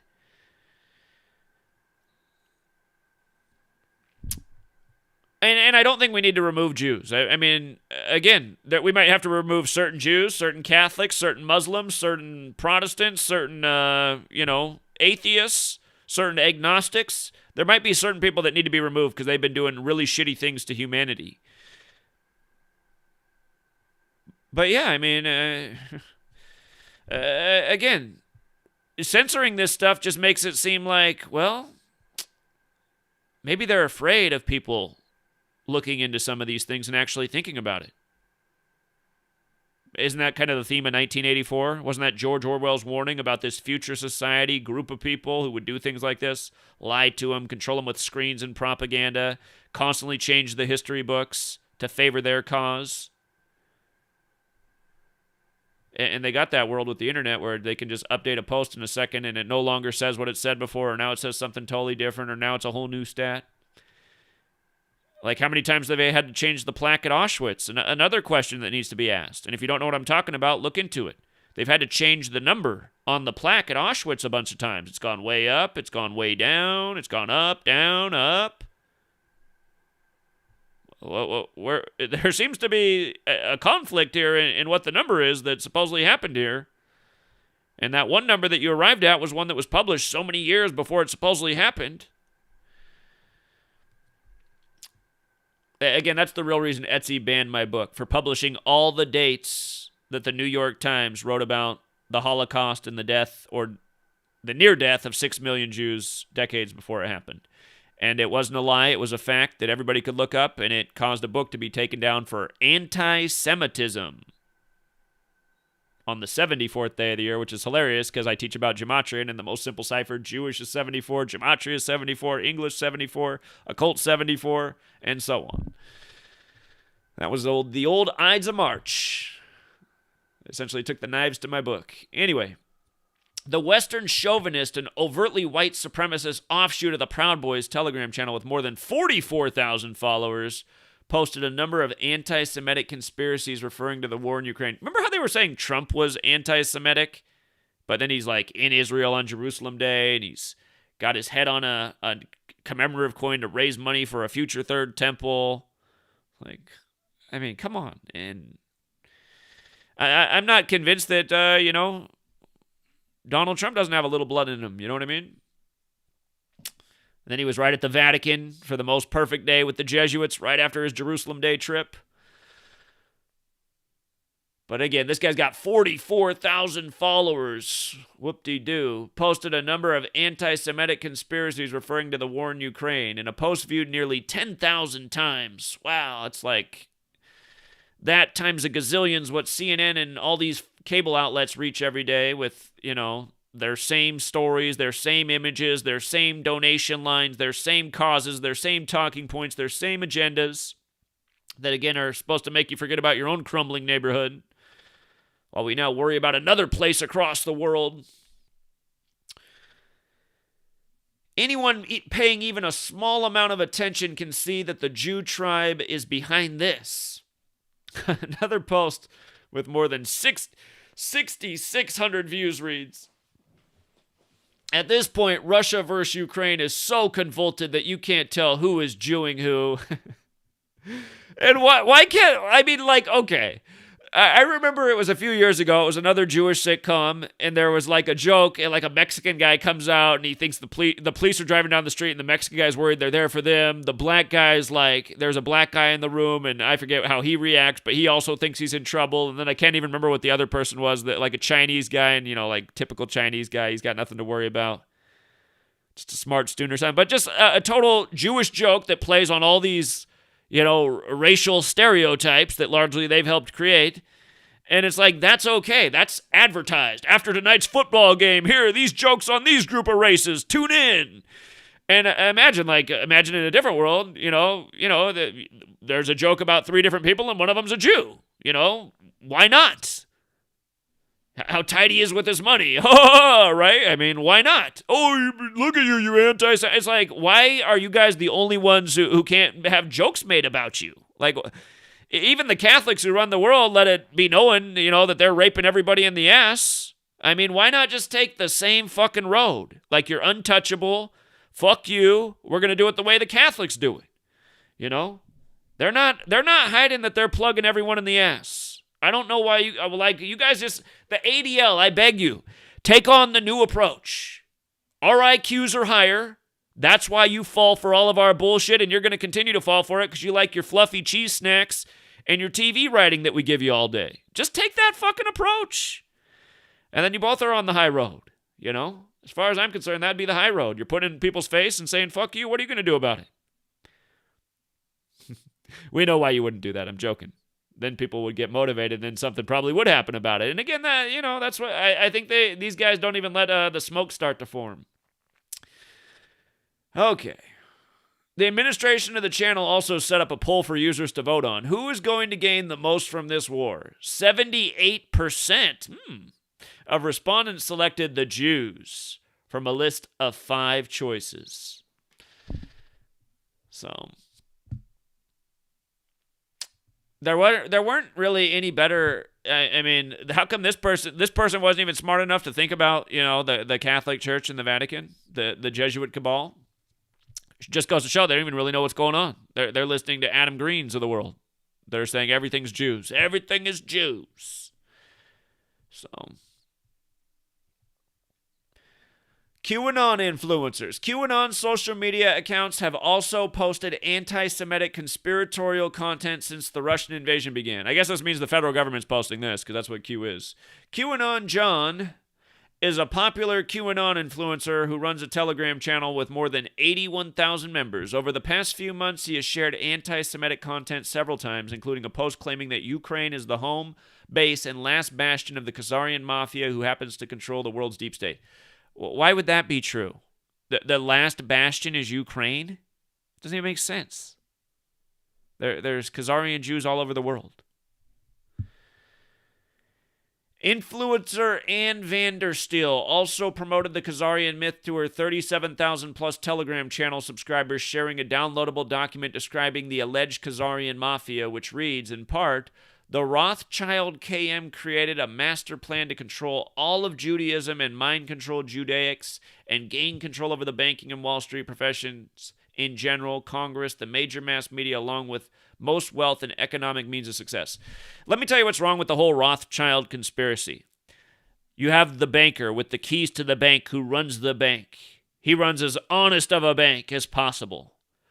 Tell me who runs that bank the day after the mob shows up in there and puts a gun to his head and says, listen, if you don't continue to give us this cut and do things this way, it's not just going to be you. It's going to be your wife, daughter, your mother, your father, and every child that ever comes out of this family ever after. And then the banker says, and they remind him, they say, listen, you're still going to be rich and powerful, but we run you. Bitch, you know? And again, do we have a history of Jewish mobsters?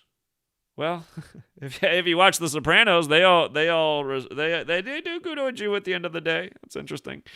But again, he's more like the money changer. They're doing all the hits and running the show, you know. So anyway, this whole thing about the Jews running the Catholic Church and the Vatican, I mean, just really think about the way the world is. Who set up Vegas?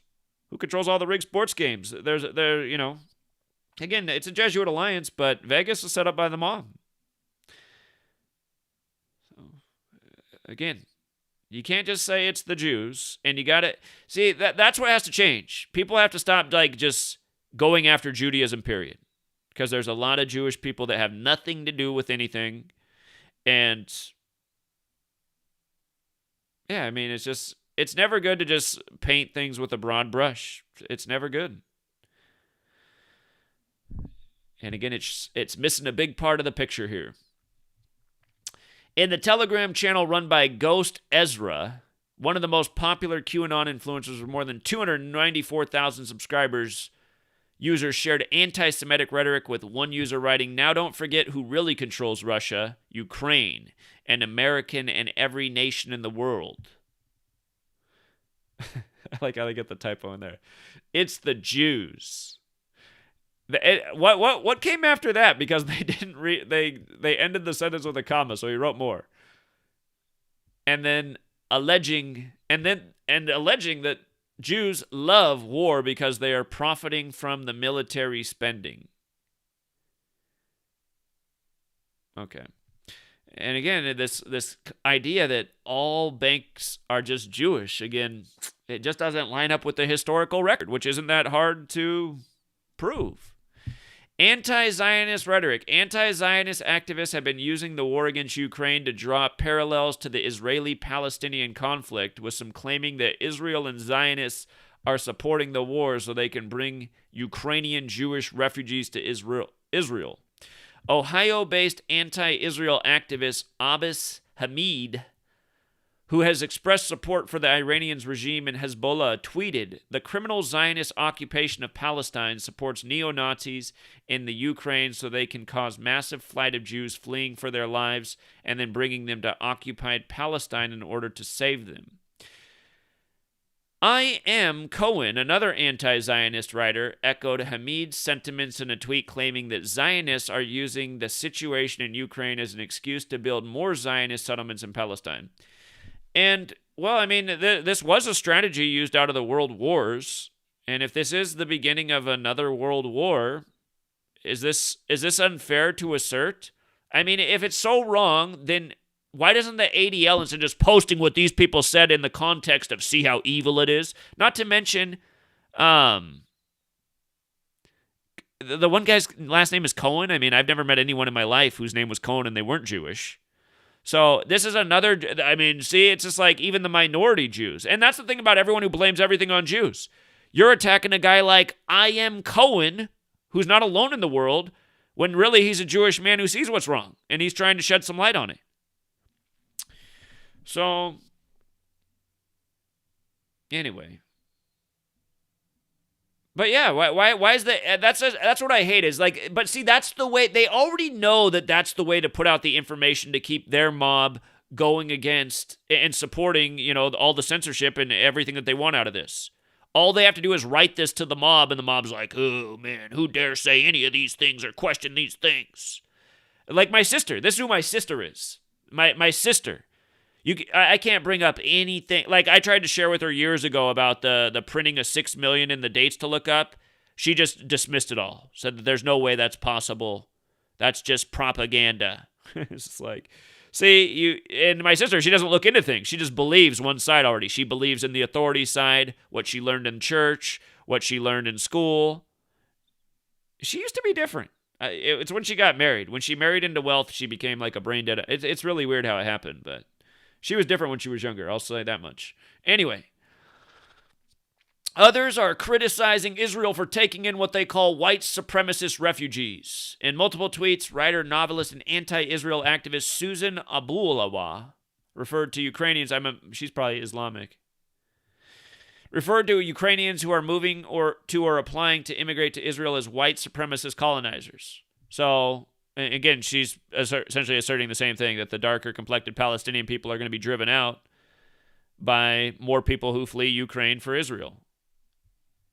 And it's funny that they're reporting that there's 56,000 Jews in Ukraine right now out of all the 56 stuff. Is there really more than that? I mean, the nation has nearly 50 million people. I would think there's probably more than 56,000. So. But yeah, that's the other thing. Create wars, shift people, divide people. I mean, that seems to be a big part of the game for all this time, for all the time the U.S. has existed. Shift people around the world, attract people to the continent, bring them to the continent. Some people say no slave ships ever existed. I don't know. I wasn't here, but I mean, it wouldn't surprise me if they really did bring people from other places in the world for slavery. I mean, again, you can debate on these things all you want, but the point is, one way or another, they got a lot of different people here, culturally diverse mixing pot, and then they've used that against us by constantly keeping us divided over the things that make us different. But you know, to say that Jews have no hand in what's going on in this world is just a joke. And that's because they do have so much influence in the things that influence the minds of the masses. The television screen, from news to Hollywood. And I would argue that the entertainment moves people more than the news does anyway. And that's where their biggest representation is. And you look back at, comedy spoofs like Team America World Police, where the Film Actors Guild runs the world and it's referred to as FAG all throughout. And again, I mean, you just start to look. The Jesuits big in Hollywood, the Catholic Church big with sodomy. I mean, there was a lot to that South Park writer joke in Team America World Police that a lot of people overlooked. Doesn't it start in Paris, France, where the Jesuits are from? Giving you the scare of Islamic terrorism. I'm pretty sure that's how Team America World Police begins. In Paris, France, where the Jesuits were created. But okay, again, it's the 75th day of the year. Zelensky's a Jewish actor who just coincidentally made a show called Servant of the People, which equals 222, like how the whole conflict really arose on 222, synced up with the Superior General 222, Order Out of Chaos 222, the Jesuit Masonic motto. Again, if you missed all my work on February 22nd and why Biden gave his speech at 2:22 in the afternoon local time on 2:22. Again, it's not covered in my last book, but you can learn all about 222 and the Order Out of Chaos code and why they do this. Again, it's not an accident that from 9/11 to the coronavirus pandemic being declared was 222 months later, and then right as coronavirus is winding down, then they get us with Ukraine, and now they're bringing back coronavirus in China and saying that's actually causing oil prices to come down anyway. In light of today being the day I'm covering this, the 75th day of the year, March 16th, and Zelensky, the Jewish actor, being front and center for begging America to get involved militarily, Again, 75th day of the year. Once upon a time on a date with 75 numerology. October 6, 1940, the New York Times, who wrote about the Holocaust so many times before it even happened, wrote New World Order Pledge to Jews. And again, in the most pure cipher, the one we learned from Manly P. Hall's The Secret Teachings of All Ages, New World Order 75. What a day to write that. Order Out of Chaos is also 75, the big way 222. And when you run the alphabetic order in reverse, the word order alone is 75. And when you run it in reverse with numerology, Catholic Church is 75. So on the 75th day of the year, I want you to look at all the things that the Jewish actor is invoking. I have a dream. Martin Luther King Jr. assassinated on the 95th day in 1968, 3 days before the Club of Rome was established. Assassinated on April 4th, 4/4, the day in history NATO was created, as he calls on the NATO nations to help him. How all these things come together, and in the numbers, well, I mean, just here in the numbers. Look at today's Purim, which comes from the book of Esther, Jewish teaching in the Tanakh, but just notice how today fits in the 75th day of the year. Esther with Purim is 75. Martin, invoking Martin Luther King Jr., 75. And notice how when you run it the other way, Esther and Martin are 87, whereas Russia forwards is 87 and 75 in reverse. Again, just all these rituals by the numbers day after day. But again, 75, the number also used in pledging the New World Order to the Jews by the New York Times, which has always been a Jesuit publication. Right now, the head of the New York Times is Jesuit educated.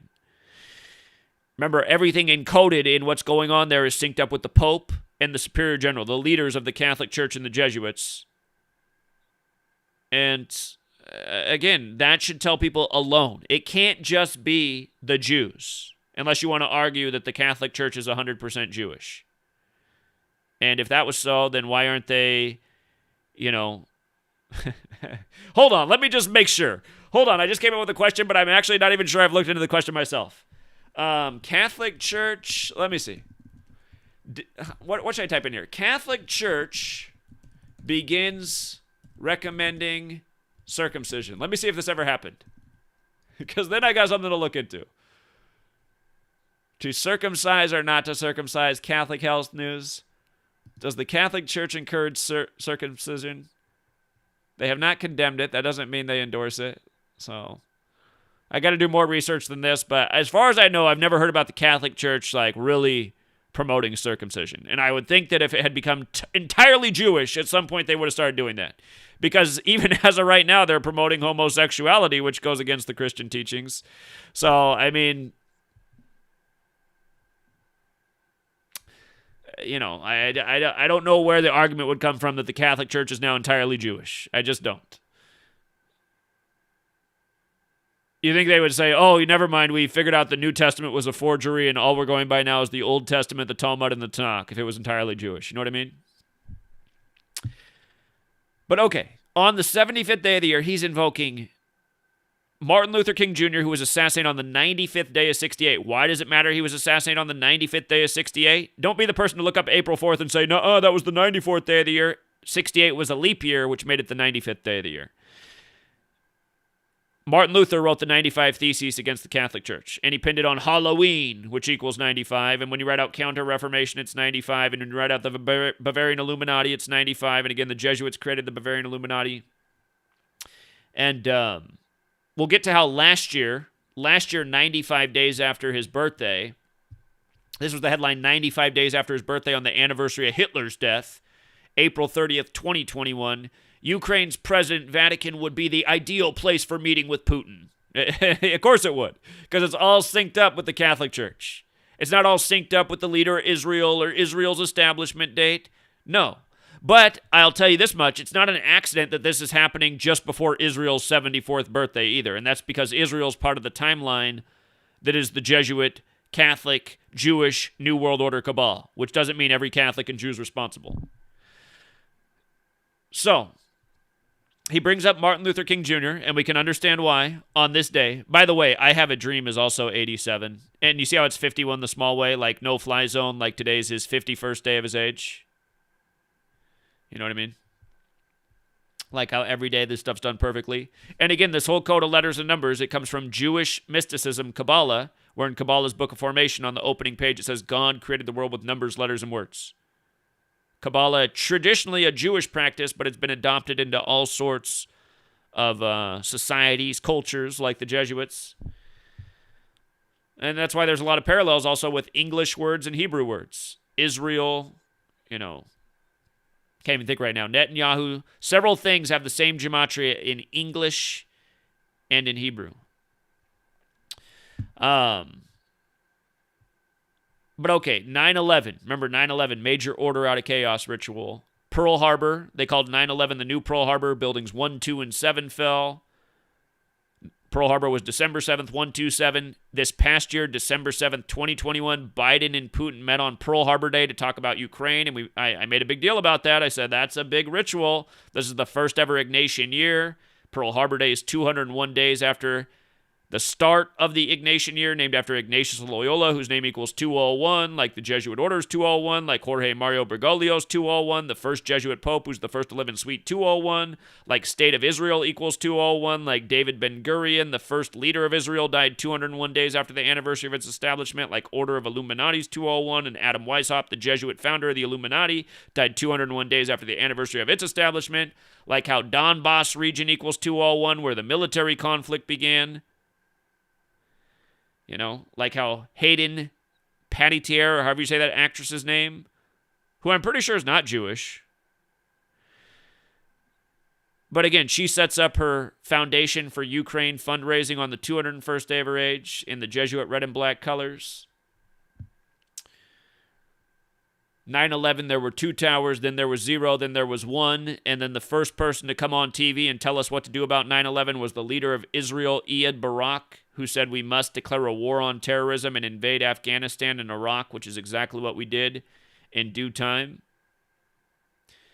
So, again, those were the signs to me in the early days that Jews definitely had a hand in what was going on. When the leader of Israel is getting on TV first and telling the U.S. its direction, which it then follows word for word, and 60 Minutes is reporting on the dancing Israelis who were sent back to Israel who were there to document the attack. Again, but you got to think about that, because I think back about that, and I think that that's a way that 60 Minutes and CBS purposely led some people who were awake and paying attention into maybe somewhat of a trap by making it seem like it was very Jewish while not really revealing how it was perfectly synced with the Pope, and as it was. But I do think that's kind of what's been done in a way, and that's why a lot of people who do see something that's wrong going on in the world, they go to blaming Jews, because there's actually just a lot of clues hiding in plain sight that it is very Jewish. And then in a way, the less obvious hand is the Catholic Jesuit hand. Most people aren't even aware of the superior general. And think about that the Jesuits, who are a military order, refer to their leader as a general. Militarism, right? The first Jesuit university is named after the war general, George Washington. But okay, it's the 75th day of the year, invoking Martin Luther King, who was killed in one of the biggest Jesuit rituals there ever was. 9/11, Pearl Harbor, all this crap is Jesuit. And again, I have a dream, fits in with the Russia Esther Martin code. Esther goes with Purim, which is the Jewish holy day that it is. I have a dream, 51 in the most pure, on his 51st day of his age, calling for intervention in the no-fly zone, which is military intervention. And for the record, Rome, federal conspiracy, they all have Gematria 51. Think of Area 51.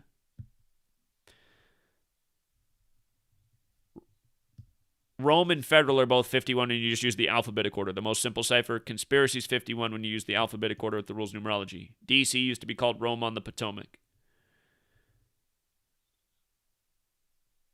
With regards to the whole Israel 201 thing, not only is State of Israel 201 and David Ben-Gurion died 201 days after the anniversary of its establishment, the final episode of Seinfeld, which was on the 50th birthday of Israel, Jerry Seinfeld, the final Seinfeld episode, Jerry Seinfeld equals 201. Seinfeld is 74, like Jewish. And again, Israel's going to turn 74 this year, but on the 50th birthday, the last episode of Jerry Seinfeld's show ran. And a recent episode of Curb Your Enthusiasm, done by Larry David, the writer of Seinfeld show. Recent episode, he had to flash the 201 it was right around the same time the actress from Seinfeld, Catherine Cates, died 201 days after the anniversary of the first Seinfeld episode. So again, 201, Catholic Jewish thing, Jesuit thing. Everything about Russia's 201. And this is why it's better than blaming and just saying Jews and Israel. Because that's inaccurate. You have to be, if you're ignoring a huge part of who's responsible, that's ultimately, if you only take out a part of the problem, you think the problem's going to go away? You know?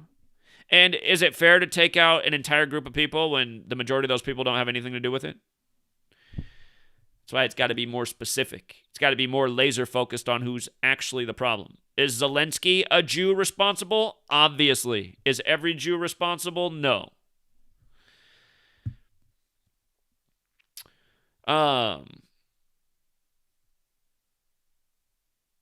But yeah, Ukraine's president, who's Jewish, he said, the Holy See is a moral authority on a global level, which has always effectively played the role of mediator. And with regards to him referencing it as the Holy See, again, why do you think this happened on the Ides of March? The Ides of March, where's it at? I know I posted it, right here. 35-hour curfew in effect in Kyiv. Why do you 35-hour curfew? I mean, I could understand 36 because it's a day and a half. 35, a day and 11 hours.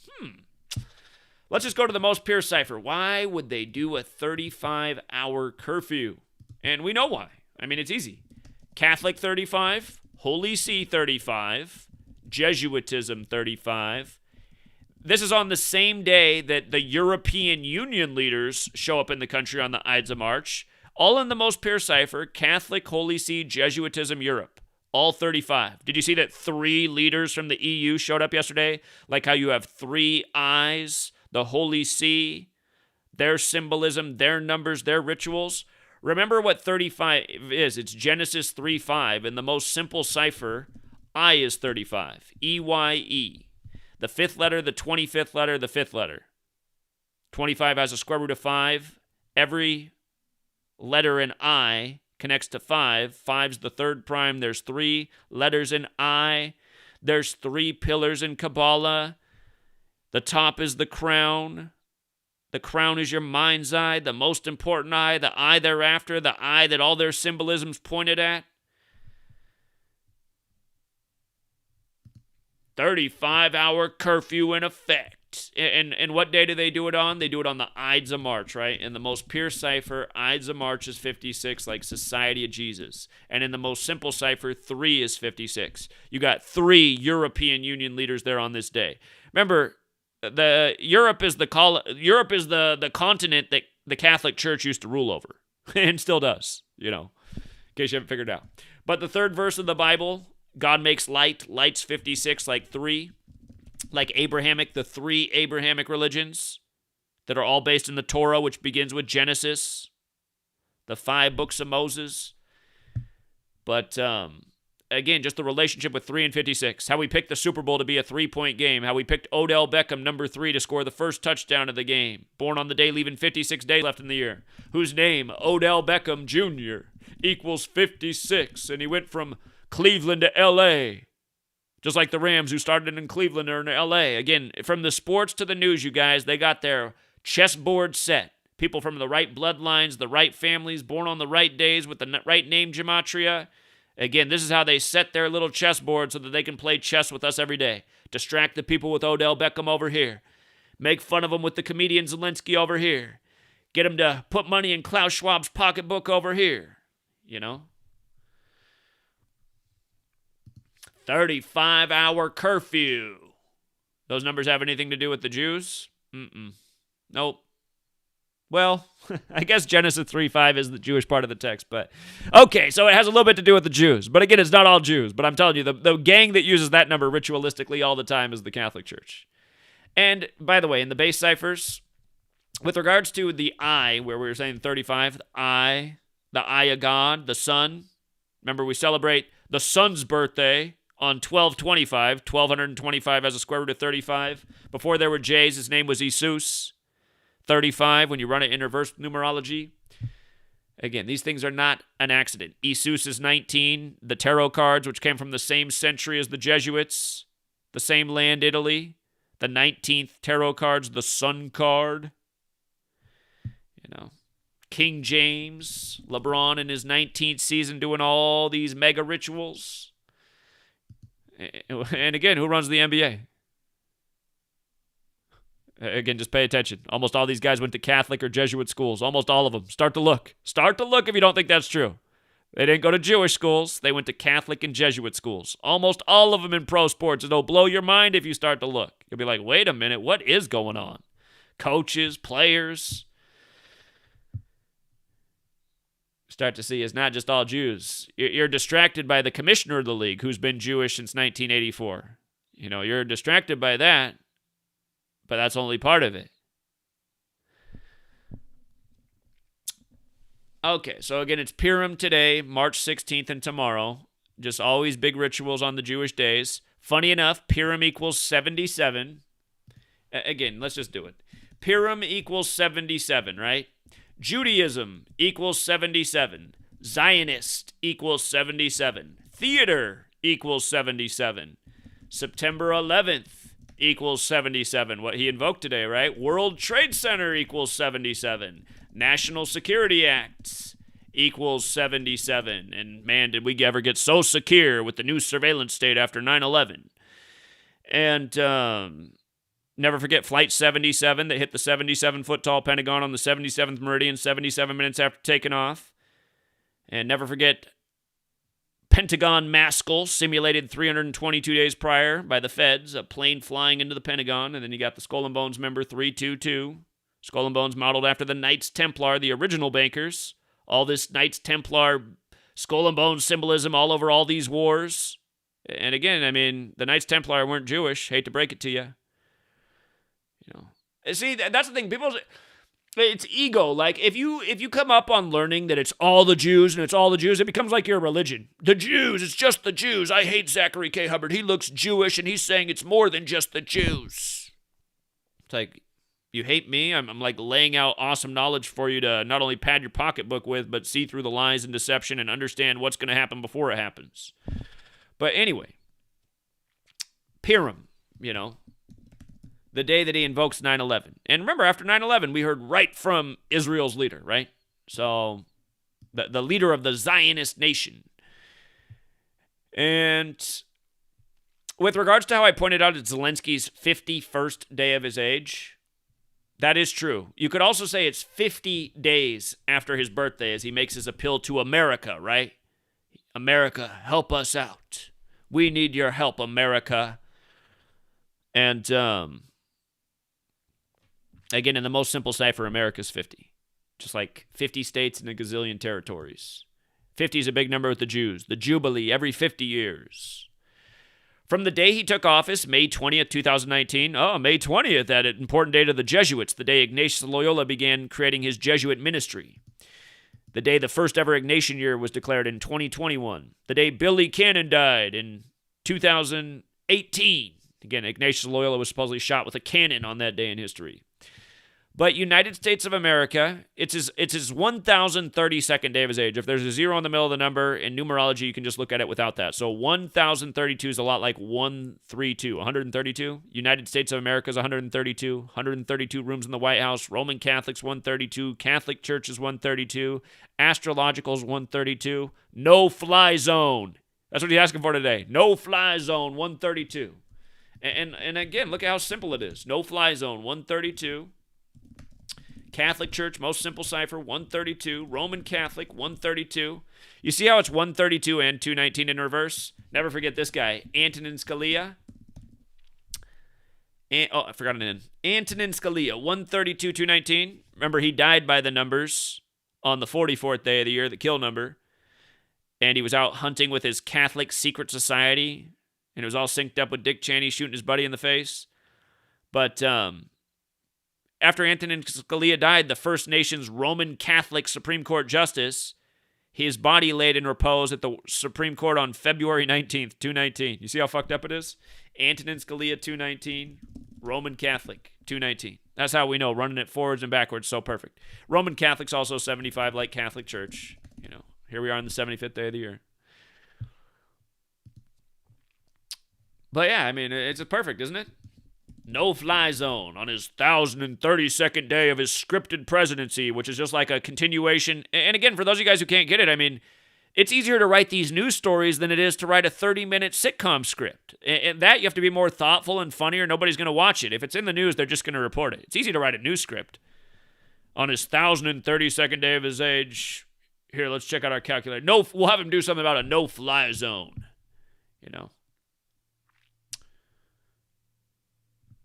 Do they call it the president? Is it the president or prime minister over there? I was just thinking, they do a lot of stuff with 133 and president. Hold on. Is it President Zelensky? I'm pretty sure it is. Pretty sure they're using. Isn't it funny how some nations are prime minister, others are president? The former actor and comedian who is the 6th and current president. I love how he's the 6th. I love how he's age 44 as all this NATO shit's going on. Getting NATO established on 4-4, military 44.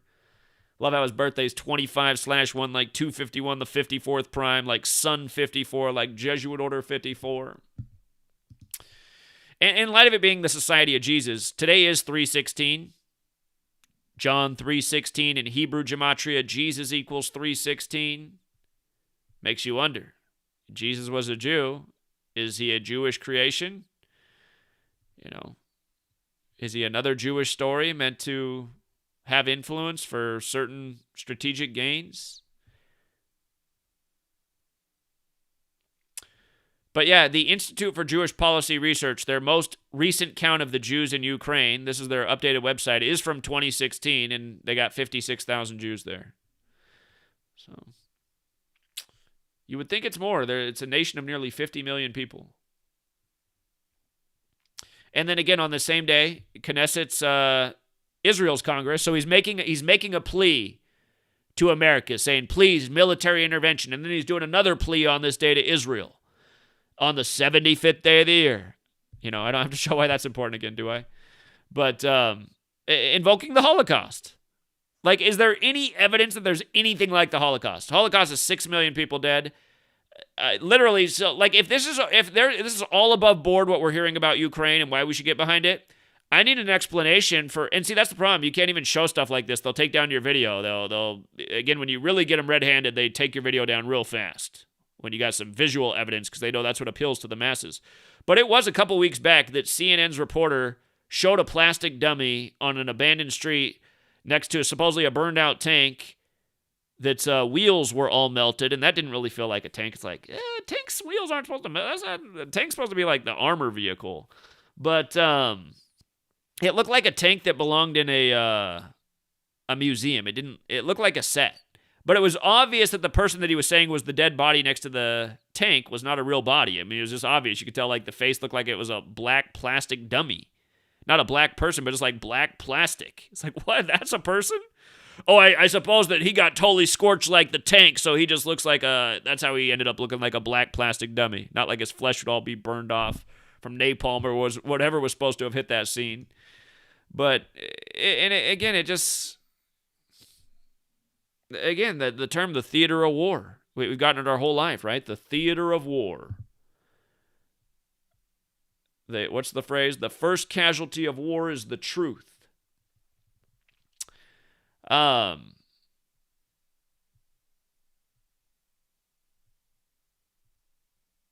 and just these people, Nancy Pelosi, Catholic, right? I mean, how do you say everything's Jewish when you got Nancy Pelosi as like the head of the Democrats for all these years? And think about it. Who's the head in the Senate? Chuck Schumer, who's Jewish. Who's the head in the Congress? Nancy Pelosi, who's Catholic. What are the Jesuits? Catholic and Jewish. What's on the wall of the U.S. House of Representatives? The Roman fasces. You know, the Roman Catholic Jesuits created to counter the 95 Theses in the Protestant Reformation that was against Catholicism and Judaism. And that's why, looking back at the Counter-Reformation, just all the dates on it, I mean, it's possible that they just reinvented the history so it just fits their whole number code. It's hard to say exactly what happened. I wasn't alive. But I could see how igniting such a cause could help build the reason for such an alliance that would ultimately be more beneficial to them. And sometimes I wonder if that's exactly what happened. Okay, so just to go down memory lane to see some of the jokes that have been transpired on us. Remember on the day that Biden supposedly watched the assassination of a ISIS leader, where instead of going out by U.S. missile, the story was he detonated a suicide bomb at the last minute, killing his own family. Just a total load of propaganda to create more spite for another religious group of people. On the same day as that story, we got the headline about Russia planning a false flag to get into Ukraine. And this was in the lead up. This is February 3rd, right? So this is in the lead up to what ended up happening supposedly in Ukraine with the Russian invasion, which equals 201. And, okay, the joke of this was from Putin's birthday to the day they did this was 119 days later. Keep in mind they did this on the 34th day of the year, right? Ukraine's 34, all the 34 rituals we documented.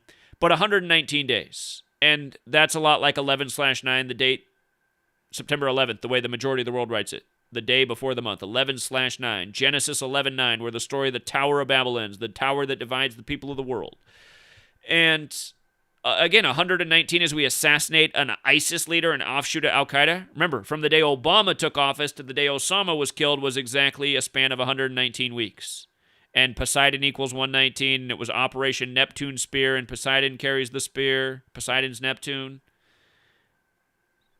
The trident, the weapon of Poseidon, was part of the architecture of the World Trade Centers. These perfect rituals in tribute to astrology, numerology. Thanks to people like Rambo, we're really bringing it all together, the numerology and the astrology. And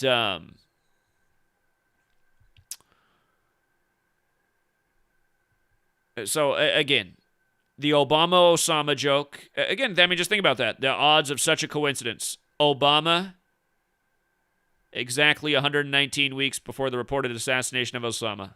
Dead on the nose. Span of 119 weeks. And, yeah, I mean, it's an impossible coincidence. So, you see how they do these jokes. And again, it just reminds that all of these people are in bed together. And with regards to the Jewish thing, remember, Star of David equals 119. Orthodox equals 119. Vladimir Putin is Jewish. Ashkenazi Jews has Gematria 119. So,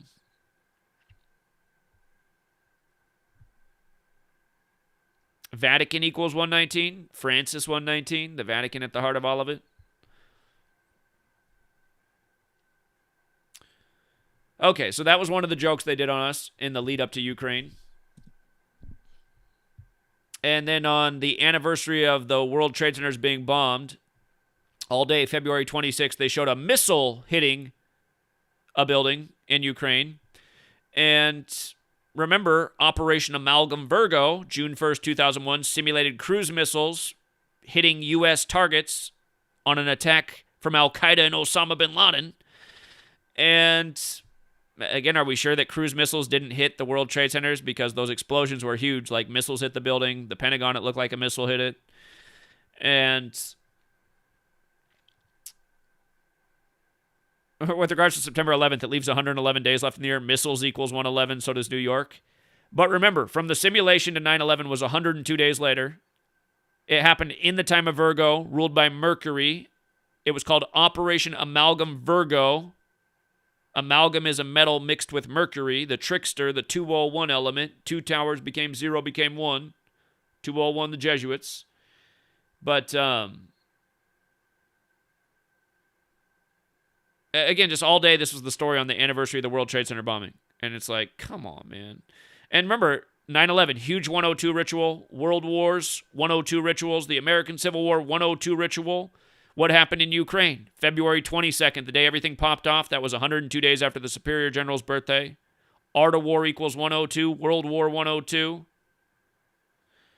It was the 102nd week of the coronavirus pandemic beginning. And that came out of Wuhan, China, supposedly, which equals 102. And it was the worst pandemic in 102 years since Spanish flu, which came out of World War I. Again, just these same number games, these same rituals. Art of War, the 102 book. Remember, the longest chapter, chapter 11, the 9 situations, 119. It's 68 paragraphs, like the military conflict officially began February 24th. The date was 68 numerology. February 22nd, when things popped off, that was the Pope's 68th day of his age, 102 days after the Superior General's birthday. World War I and II began on 68 date numerology. Everything about 911 went into motion in 1968. World Trade Center construction, 911 made the National Emergency Dialing Code. George W. Bush graduates from Yale in Skull and Bones with 911 members in his class who's not Jewish. From his birthday to 9/11 every year, 68 days. His dad wasn't Jewish either. Gave the speech 11 years to the day about a new world order, a world free or a terror. So, again, White supremacists, if you're even real out there, how can it all be the blame of people who aren't white? The Bushes were white, clearly in on it. You know what I mean? Just one of a gazillion examples. You know, for people who say it's all Jews, are you looking at all the clues? Because there's no way you can think it's all Jews if you look at all the clues. The Bin Laden family, probably in on 9/11. Powerful, wealthy family. A lot to benefit from. And they're definitely not Jewish. But they allow their name to be out there because what are you going to do about it? The U.S. is flying us all out of the country on 9/11. We're gonna blame this family, but we're gonna fly them all to safety first. Doesn't it all just add up? Isn't it all so kosher? So anyway, I don't never forget that Falling Down came out on February 26, 93, the day of the World Trade Center bombing. Had the L.A. skyline behind it, and I realize I worry honestly that the next 9/11 will be L.A. with the power grid. Just like Janet Napolitano warned, the next 9/11 is not if, but when. It's the power grid, and that's something they're talking about a whole lot. That Jesuit Klaus Schwab, he's simulating cyber attacks and the grid going down. And with the Ides of March passing, again, it could be any day, really, but the next day I'm really concerned about is April 19th, the day in history Ignatius Loyola became the superior general. Again, you guys remember April 19th, big day, 109th day of the year, cyber attacks 109. Military's 109, and again, that's the day Ignatius Loyola became the first superior general. Timothy McVeigh blamed for the Oklahoma City building bombing on that day. And, you know, Terry Allen Nichols, whatever his full name is, also 201. Timothy McVeigh sentenced to death on the day, leaving 201 days left in the year. Again, Ignatius Loyola, 201. Timothy McVeigh's name equals 177 and 201, just like the Jesuit order, and it equals 78 like Jesuit. But 66, the 11th triangular number, he was put to death on June 11th, 3 months before 9/11, when 2 towers became 0, became 1. Timothy McVeigh, also not Jewish. And very well, possibly, you know, a strategic military piece used because he had the right name in their agenda. Again, it's just, but also, I mean, to the ADL, like I said in the beginning, why keep censoring people like me? Why not let people have a conversation? I think that's always been the best way to solve something. I mean, if your parents don't let you do something as a child, is that usually the best parenting strategy? Maybe some parents don't even know this.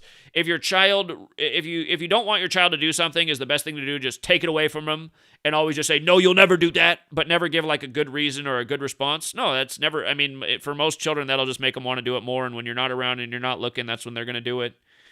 And maybe the parent had a good reason for them not to do that, and had the parent taken the time to explain the good reason for why they shouldn't do that, then the child would say, aha, now I understand why you don't want me to do that, instead of just saying, no, you won't do that, or just taking it away. And again, I mean, these whole tactics that are being used online are just instigating more problems. And I think ultimately that's what they want to do. It's just like when ADL, don't forget I think it was 2019 that ADL hired Sacha Baron Cohen, of all people, the guy from the hit HBO shows, which is completely Jesuit operation, Catholic and Jewish. I mean, look at one of the most familiar faces on HBO, who's been a big brand there himself for all these years. Someone who's Catholic and Jewish, Bill Maher. But Sacha Baron Cohen, who's a Jewish guy who makes fun of Jews, he's allowed to do it. But they got him in, I think it was 2019, to go out and say why it was time to censor everybody online. It's like, come on, man. This has been like the most perverse comedian that's gotten all this recognition and fame and wealth from his perverse brand of comedy and his controversial antics. And now he's going out and saying all controversial content needs to be censored. I mean, what a jackass to even do it. I mean, it was so low, and who knows what they paid him, or maybe he doesn't even have a choice, right? He probably signed on the line in blood, too. Maybe Sacha Baron Cohen didn't even agree with what he was saying that day, but he had to because he's in the gang, and, you know, he got to be famous and rich, so now he's going to play along. But, again, just the fact that the ADL would go out and get, I mean, that's what's wrong with the ADL. The fact that they'd go out and get Sacha Baron Cohen to deliver that message. A guy who's gotten famous by, doing the Borat character, a clueless Kazakhstan. Isn't that part of the former Soviet Union, too? I got to check that. They might have been part of the former Soviet Union. But, just if you've never seen Borat, I mean, he goes to New York City as someone who's never been to the U.S. before, and he's just, like, blown away of, like, Victoria's Secret models in windows, and he's just jerking off in the middle of the street with just people walking by, like, what in the world? He's literally taking a shit in the bushes in a bag and telling people not to worry about it because he's cleanly, he's shit in the bag. I mean, this is who Sacha Baron Cohen is. And a guy who's made fun of, like, everybody for every which reason, and I mean, and then just for the ADL to go out and get him, and then it's like, how you think anyone's going to take you seriously when you're having Sacha Baron Cohen make the argument for why people should be censored? And again, I'm one of the most censored people on the internet, and almost every time I've been censored, it's because I've been accused of being anti-Semitic, which is funny because I don't feel like I've ever done anything other than point out fair assertions. Maybe sometimes I said it. I was over the top myself too, but still, it would be nice if those videos were still up because I could probably go back and look at them and say, well, that was wrong there. That was wrong. I guess I've grown since then, or I was mad and I said things I shouldn't have said there. So, but yeah, none of those opportunities are possible. It's almost impossible to have a conversation about anything. It's almost impossible to get any information out because of censorship. And again, if there was an evil operating regime, that's exactly what they'd want. They'd want censorship of anyone questioning them. So, again, these policies, ultimately the ADL makes Jews look worse than they are. And if I'm not mistaken, let me go back and look. Anti-Defamation League? Yeah, I thought so. You see how it's 84? You see how it's 84? Just like Superior General is 84. Remember, the last Superior General to die died at age 84. Adolfo Nicholas, he died May 20th, the important day to Ignatius Loyola, the day leaving 225 days left in the year. Adolfo Nicholas, 225, also 54, 72, like Jesuit order. But here, coming back to the 84 thing, Jesuit is 84. Remember, the first Jesuit Pope, Pope Francis, is born on a date with 84 numerology. Anthony Fauci, the Jesuit's been the head of NIH since 1984, the infamous year. If you write out the Jesuit order, it's 84, also 201. This past year, Colin Powell supposedly died from COVID on the anniversary of Event 201, the coronavirus simulation put on by Jesuits. He died at 84 on the anniversary of Event 201. And you see how the Jesuit order is 177? Klaus Schwab is the main person for... Well, the Jesuit order is 177 and 69, just like Klaus Schwab. Just like New World Order. 177 and 69. Klaus Schwab, this high Jesuit at the top of the World Economic Forum, doing all these Jesuit rituals, simulating what happens, world events being synced up with him, Ukraine popping off exactly 47 weeks after his birthday when Ukraine's 47, number of government authority, time, Vatican.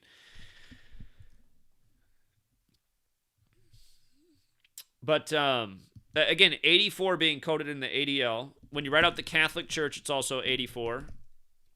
When you write out Zionism, it's also 84. So is Masonry, modern Masonry created by the Jesuits, the creation of Israel, a Zionist plot, a Jesuit plot, how all these things come together.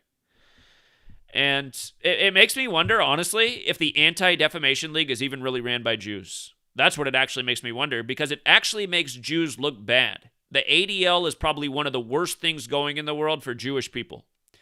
And if the ADL wants to have me censored for that, just think about that. They have so much authority. I think any Jewish person who's listening to what I'm saying would see that I'm probably right. You think it's an accident they published this article on March 9th, 39 books in the Old Testament? But, again, how doesn't the ADL make Jewish people look bad? I think any Jew that doesn't see it is just, maybe you should stop bragging about how many IQ points you have. Maybe you don't have as many as you think you do. This thing that just begs for censorship all the time. I mean, if you're innocent, prove it. And again, like I went through this article, I think a lot of the accusations here are total bullshit. Just defeat the arguments. Like I said, I mean, almost the whole, I imagine it's probably not just true in the U.S., probably the Western world. It seems like most people I meet have been indoctrinated in the same ways, but almost everyone here in the U.S. is ride and die for Israel. So, I mean, the people who hate Israel and the Jews, they're not even having much clout with anybody anyway. So why not just go out? You got the people on your side already. Why not just defeat the argument instead of just censor everybody? Then it makes you go, well, yeah, I don't know, looking maybe like somebody's guilty. So, but yeah, don't forget the ADL has that 84 encoded. And yeah, there's another big Jesuit ritual. Is it the Jewish Defense League? Is that what it is? The Jewish Defense League, founded in 1968.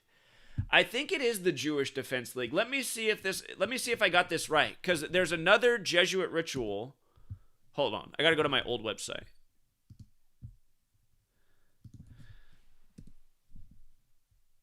The assassination of Meir Kahane, Zionist leader who helped establish Jewish Defense League and popularized never again phrase. Okay. So this guy's name is 119, right? We were talking about this earlier. Orthodox 119, Star of David 119, Ashkenazi Jews 119, the ritual that they did with Putin, who's Jewish, 119 days after his birthday, clearly paying tribute to 9/11, where the leader of Israel came out and told us what to do. Meir Kahane, he was killed on, remember the 5th of November, the very Jesuit day, the day leaving 56 days left in the year. Okay? So already interesting, right? He's from the most Jewish neighborhood in the world outside of Israel, Brooklyn, New York. And from his birthday to his assassination was 96 days later. Never again is 96. Jewish Defense League is 96. Of course, Freemason is 96. Modern Freemasonry, a creation of the Jesuits. They built all their churches for him. And, you know, he's killed at 58, which is a significant number. Donald Trump wins the 58th presidential election after announcing he's running from the 58-story Trump Tower. Hillary puts out the book, What Happened, which equals 58, about why she lost. But notice, Freemasonry, Rosicrucian, Solomon's Temple, Secret Society, Jerusalem, they're all 58. Trump's in Jerusalem for Jerusalem Day. November 5th, aside from being the Jesuit Day, killing in Masonic is 115, so is assassin. Freemasons, the plural. Jewish Defense League has the 84 in it. Like I point out here, Zionism, Masonry, Jesuit, United States of America.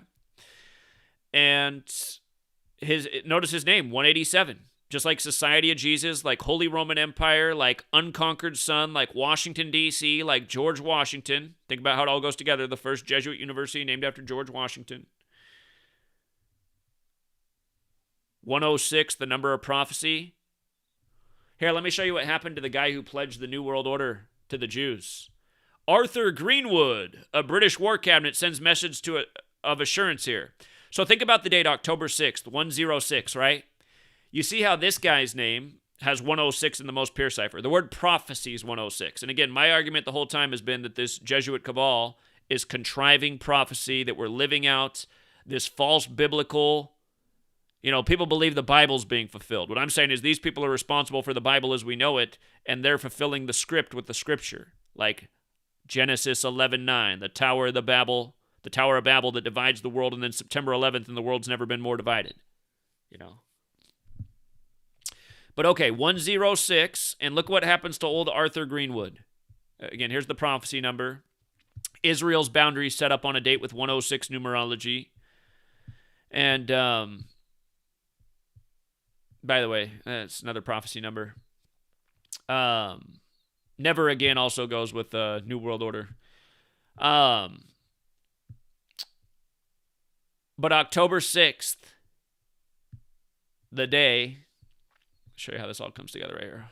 Hold on, I got more information in this post than I remembered. The guy's name, Arthur Greenwood, who made the declaration on October 6th, the day leaving 86 days left in the year. Arthur's 86, Greenwood's 106, right? And this man ends up dying in history at age 74. Israel will turn 74 this year on May 14th. That's like 14/5, like Catholic equals 145, like David Ben-Gurion equals 145. Like there's 145 more chapters in the Catholic Old Testament than Protestant Old Testament. Again, Catholic Jewish tribute, 145, encoded in the language. Arthur Greenwood ends up dying in 54, right? Jesuit Order 54. Dies on June 9th. The Jesuit Order 69, Catholic Church 69, New World Order 69. He pledged the New World Order. And again, dead at 74. And the day he died even had 69 numerology. You know, the motto, never again, 96, which came right after this in the World Wars. Don't forget the Holocaust began in 42. The divisors of 42 add up to 96. Mathematics. Things Jewish people tend to be better at. And that's just what I've noticed true in my life. I mean, like when I was in business school, there was definitely a lot more than 1% of the students were Jewish. You know, I was an accountant. I mean, and again, I wasn't raised Jewish, but it's entirely possible I have Jewish genetics. So, and again, I do think there is something to race and intelligence. It's not to say that any race of people are stupid, but it seems that certain races have certain attributes that make them better in different areas of intelligence. Jews happen to be really good with math and science and these topics. And Asians, also very good at these topics and also seem to have an incredible ability to just study endlessly hour after hour. You should see Sweet Lady go. And I would say, personally, in my opinion, like in terms of creative intelligence, artwork, stuff that inspires people, again, all races can accomplish these things, but what I've noticed in my lifetime is black people. That's another type of intelligence. And there's people who are great at math and science who are black. But I'm just saying these are the things I've observed in my own lifetime. And I'm not saying this is 100% right, but I feel like everybody, like overwhelmingly, there are some stereotypes, but it's like things that groups excel in. Jews, very good with numbers, very number-oriented. They have a language where the alphabet is also numbers, This book right here. This book that everybody says I'm a shill for because Rachel sent it to me back in 2014 when she found my work. She emailed me and said, Zach, I think this book would really enhance, some of the stuff you're teaching if you looked into what the numbers meant to Jewish people. So I got this book and I put it in the background as a way to reference, like, here's a book to look into about numbers as language. And the next thing you know, the supposed Jesus followers who don't show their faces, they're making videos saying, oh, see, Zach's a Jewish shill because he has a Jewish wisdom and numbers book behind him. And it's just like, okay, a Christian woman sent this to me who said I should look into this to further enhance my own research, which it did. And honestly, I've still never finished this book, but I bet there's a lot of things in here that I should probably read that probably would help out with things I don't know right now. And again, that's just how dumb people are. And again, a lot of the people who blame just Jews for everything aren't the smartest people, They're not the smartest people. They blame me and say I'm a Jewish shill when I'm not a Jewish shill. That's how dumb they are. And that should be obvious to anyone who's ever watched me.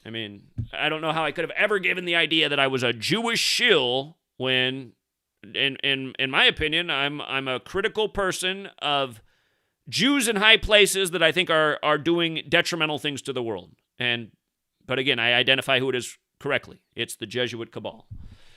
And just like the New York Times is Jesuit. And speaking of New York Times, there's the 177. But look at this. The guy who died, who pledged the New World Order to the Jews, he died 121 days after his birthday.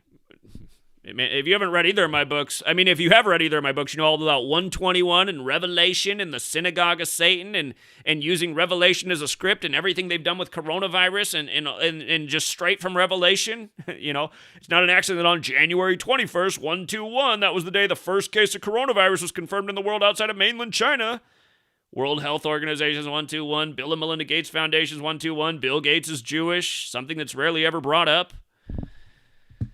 Jonas Salk was Jewish. Elvis Presley was Jewish. 42 weeks after Elvis's birthday, on Jonas Salk's 42nd birthday, on Bill Gates' first birthday, the first vaccine on live TV for the rock and roll star who goes on to die at 42 and gets buried in a Jewish casket. And again, vaccines 42, and then the COVID vaccine goes live on Bill Gates' 42nd day of his age. Again, it's obvious that, yeah, Jews are a part of it. But Bill Gates is more Jesuit than Jewish. They don't even talk about his Jesuit connection or his Jewish connection. He's building Jesuit high schools. Melinda Gates, Jesuit family, born on the Jesuit's birthday. It's just... If Adam Green's out there somewhere, let's have another live stream, buddy. This time I won't be as nice. I was nice to him last time, and then he deleted the video anyway. If people thought, like, somebody the other week said that I patronize Rambo, which is not true. I probably was patronizing Adam Green when I did the interview. But rightfully so. The guy couldn't even keep up with Basic Edition. I was wondering if he was even the guy that was actually behind his work or if he's just presenting it. I mean, it's just like, he did seem very slow that day. Might have just been having a bad day. Reminds me, he'd just gotten back from Israel now that I think about it. Adam Green had just gotten back from Israel before he did his interview with me. That's weird. Okay. Did we hit all the points? I think we hit all the points. This stream was way longer than I meant for it to be.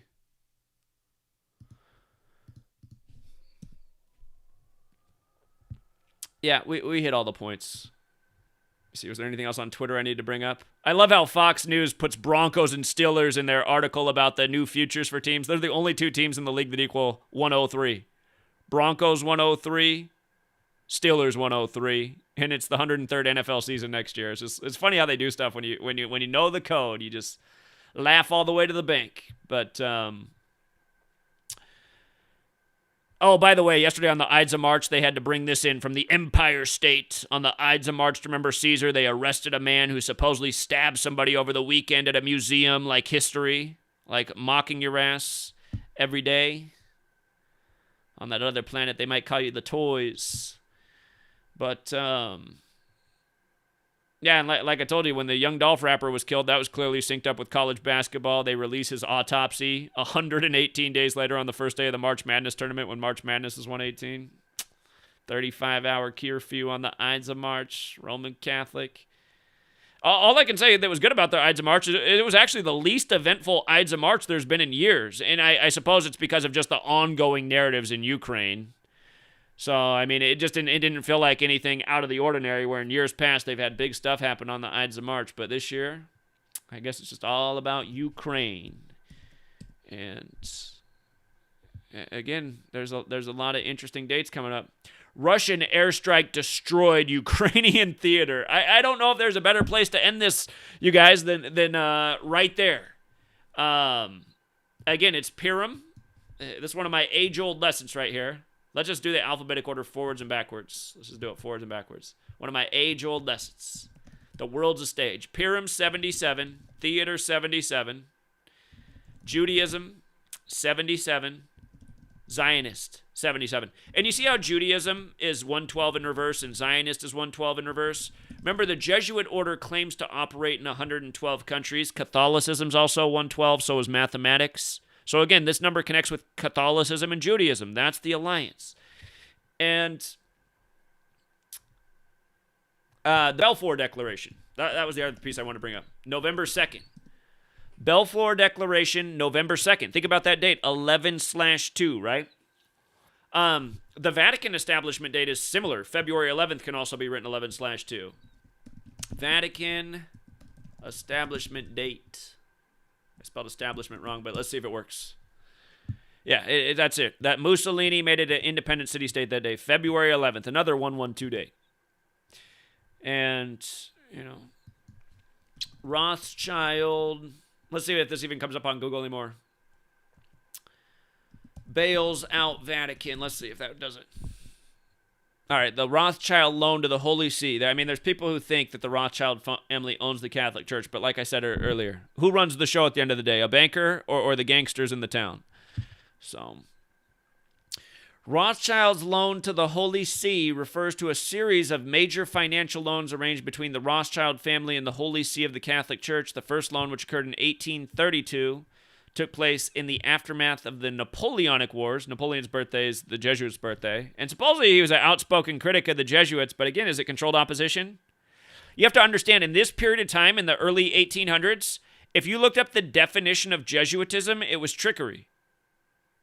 So it was understood that the Jesuits were bad news. This was right after they were brought back from their suppression, and Napoleon just happens to have the same birthday as the Jesuits, and he's one of their biggest critics, but he's from France, where they're from, and then, because of what he did, Anyway, this was during Pope Gregory the 16th, and this loan agreed on was for the sum of £400,000, which is equivalent to $3.8 billion in 2020. A second loan occurred during Pope Pius the Ninth in the early 1850s, with the same members of the Rothschild family after the collapse of Giuseppe Mazzini's short-lived revolutionary Roman Republic and the restoration of the Papal States. Again, this is who. Funny, he died on March 10th in history. This is who Albert Pike's letter is addressed to about the 3 world wars.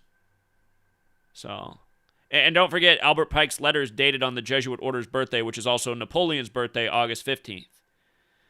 So again, they've been working by the same tactics worldwide: needless war, government loans, banker profit on the interest. I mean, Ponzi book schemes.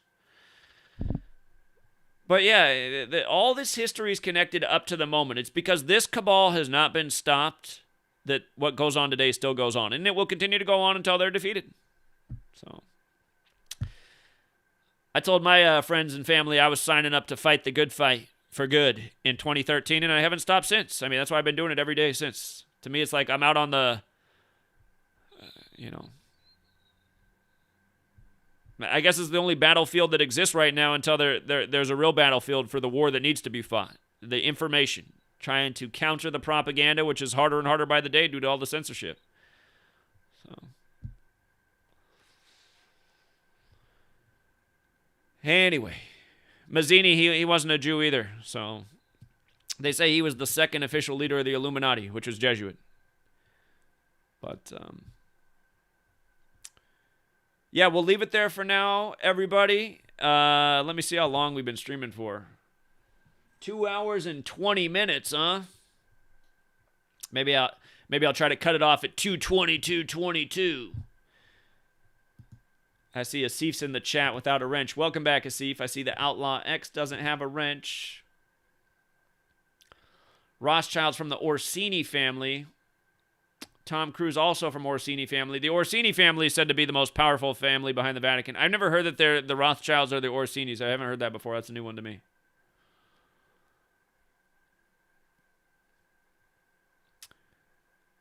There's a huge fire in Indianapolis, huh? The 201 town.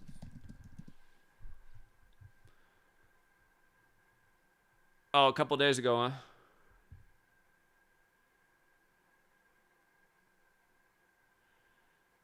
A Walmart distribution center.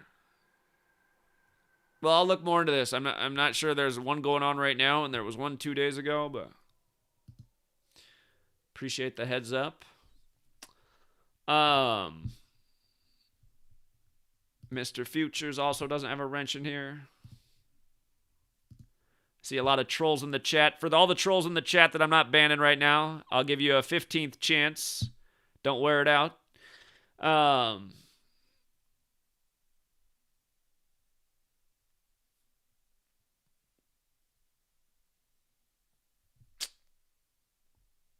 All right, yeah. Anyway, guys, I got a lot to do, and this stream wasn't supposed to be 2 hours long, so.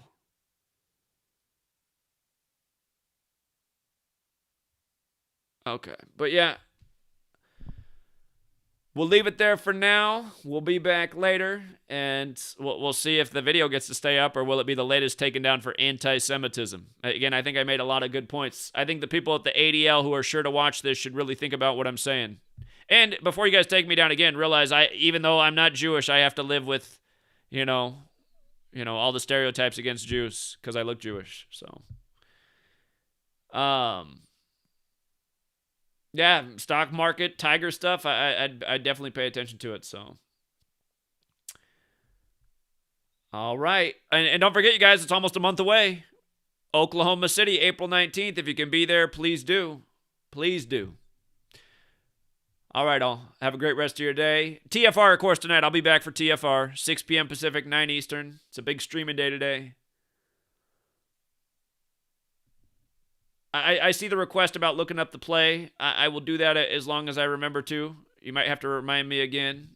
I got so many things to do. I got to work on the book. I got to do March Madness. It's just like, there's just ain't enough hours in a day. But I feel the need to speak out on all this BS too before.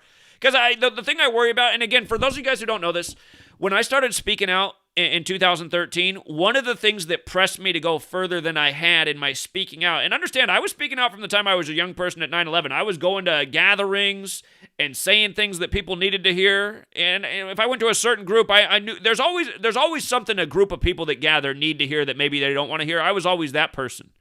Not riding political sides, but just trying to get people to think about the things they need to think about. But in 2013, I realized, I don't think we have much time to even say anything anymore. I think shit's about to get real bad, and I just see all the censorship. You have to remember, after Sandy Hook, there was now two big things in the media for people to really censor. Well, there's always been to censor anti-Semitism, so I wasn't even counting that. But I think it started in it was probably sometime after 2010, there became a big push to censor anything questioning vaccines. A lot of vaccine content online was getting censored. This is 5 years into YouTube. After about 5 years into YouTube, there begins to be calls for censorship. The first thing censored that I noticed in all the stuff I was researching was content questioning vaccines and if vaccines could be causing certain problems. That all got censored. Well, not all of it, but it got worse and worse. The beginning of the censorship was around that time. Then Sandy Hook happened, and then CNN and all these networks are saying there's weirdos online who needed to be muted because they're promoting all this BS and they're hurting people's feelings. There's real victims at Sandy Hook, and how dare these people question the shooting? It's whoa. Okay, so there's a small group of families whose feelings might be hurt, so we're going to censor the thing that supposedly makes America great. I mean, that's what I think all of us learned that the thing that makes America the greatest place in the world, as we were told so often in slave school, is that we had the right to free speech. That's what set us apart. That's what made America unique, free speech. And I'm not convinced we really ever had free speech, but it definitely was a lot freer than it has been in the 21st century. And especially since about 2010 on. So in 2013, I felt I came across something big. Time was near where maybe I couldn't speak out anymore. So I said, I'm gonna go full board as much as I can for as long as I can. And you guys have seen how bad the censorship's been, and it could get a lot worse. There could become a day. See, do you know what Google made me do for the first time? When I just set up this latest channel, Gematria Effect News 25, I had to do something I've never done before. I had to put my phone up like this. That's the thing, too. If you didn't have a smartphone, you couldn't do it. You have to have one of these phones with a camera that can read your face, which I'm not proud to say I have, but most of us do. And I had to do this thing where I swirled my head around, and it was look down, look up. I had to do all this stuff for my face to create this YouTube account. I've created 24 channels before this. For the 25th, that was a new feature.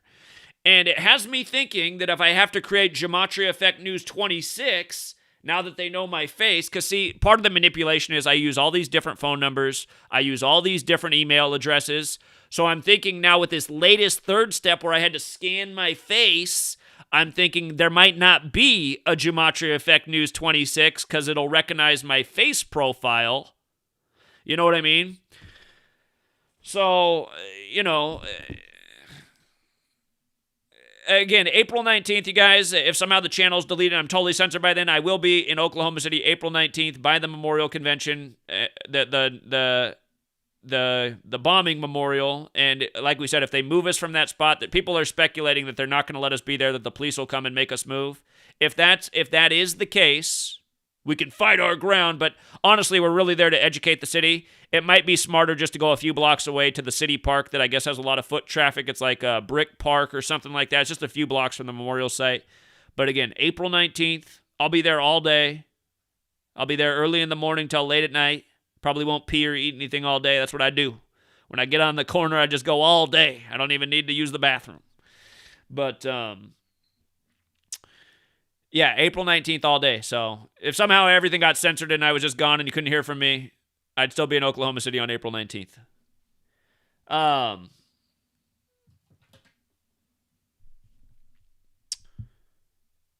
Yeah, the thing about all these other platforms is I know they're out there, but you're preaching to the choir on those platforms, right? The people who've gone to Rumble and Telegram, they're the awake people. They already kind of know what's up.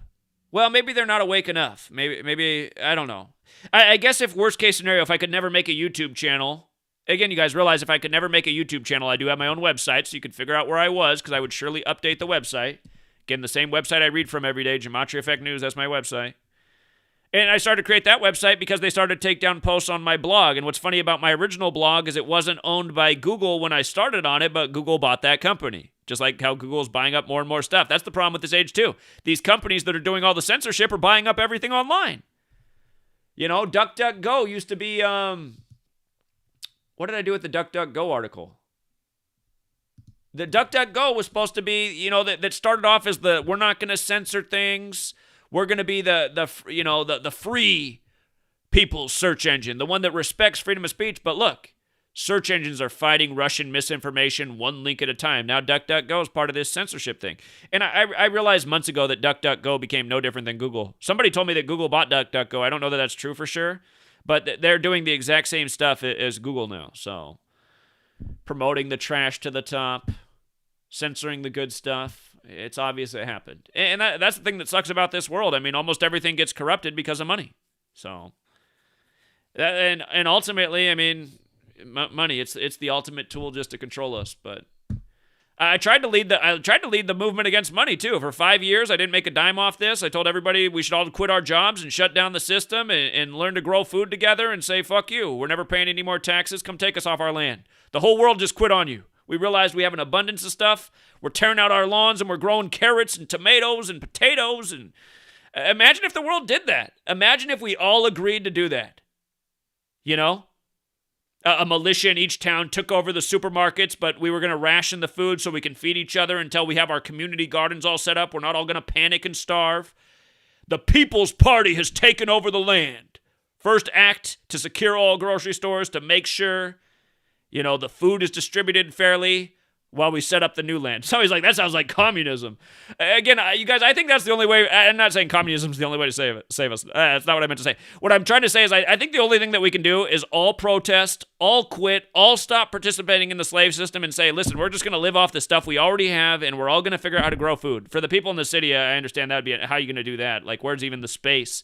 In a giant concrete jungle in New York, where are you going to grow the food? Is there enough room on the window seals and the rooftops? Probably not. But again, those people could move out of the city, right? There's open land around. Open lands.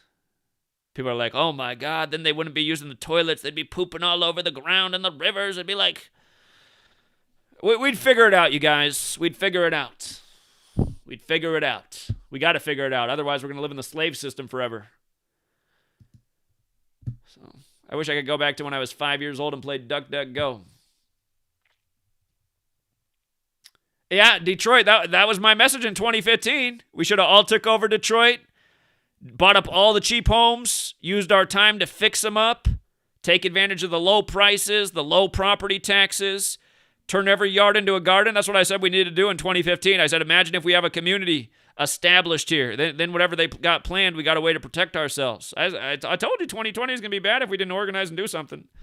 I'm telling you, if I was a billionaire, I would have made it happen. Problem is, I'm definitely not a billionaire. I grew up in a house where parents made like $20,000 a year combined, slaving away all day like a good American slave for jack shit. So,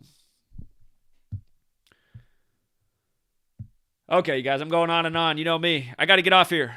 So, to the censorship Nazis out there at the ADL, and own the term censorship Nazis, because that's what you are. Censorship, fascists, whatever you are. Own the term, whatever you are. How about let this video stay up and let people think about my thoughts? I think, honestly, I'm better for Jewish people than the ADL is. All right, we'll leave it there.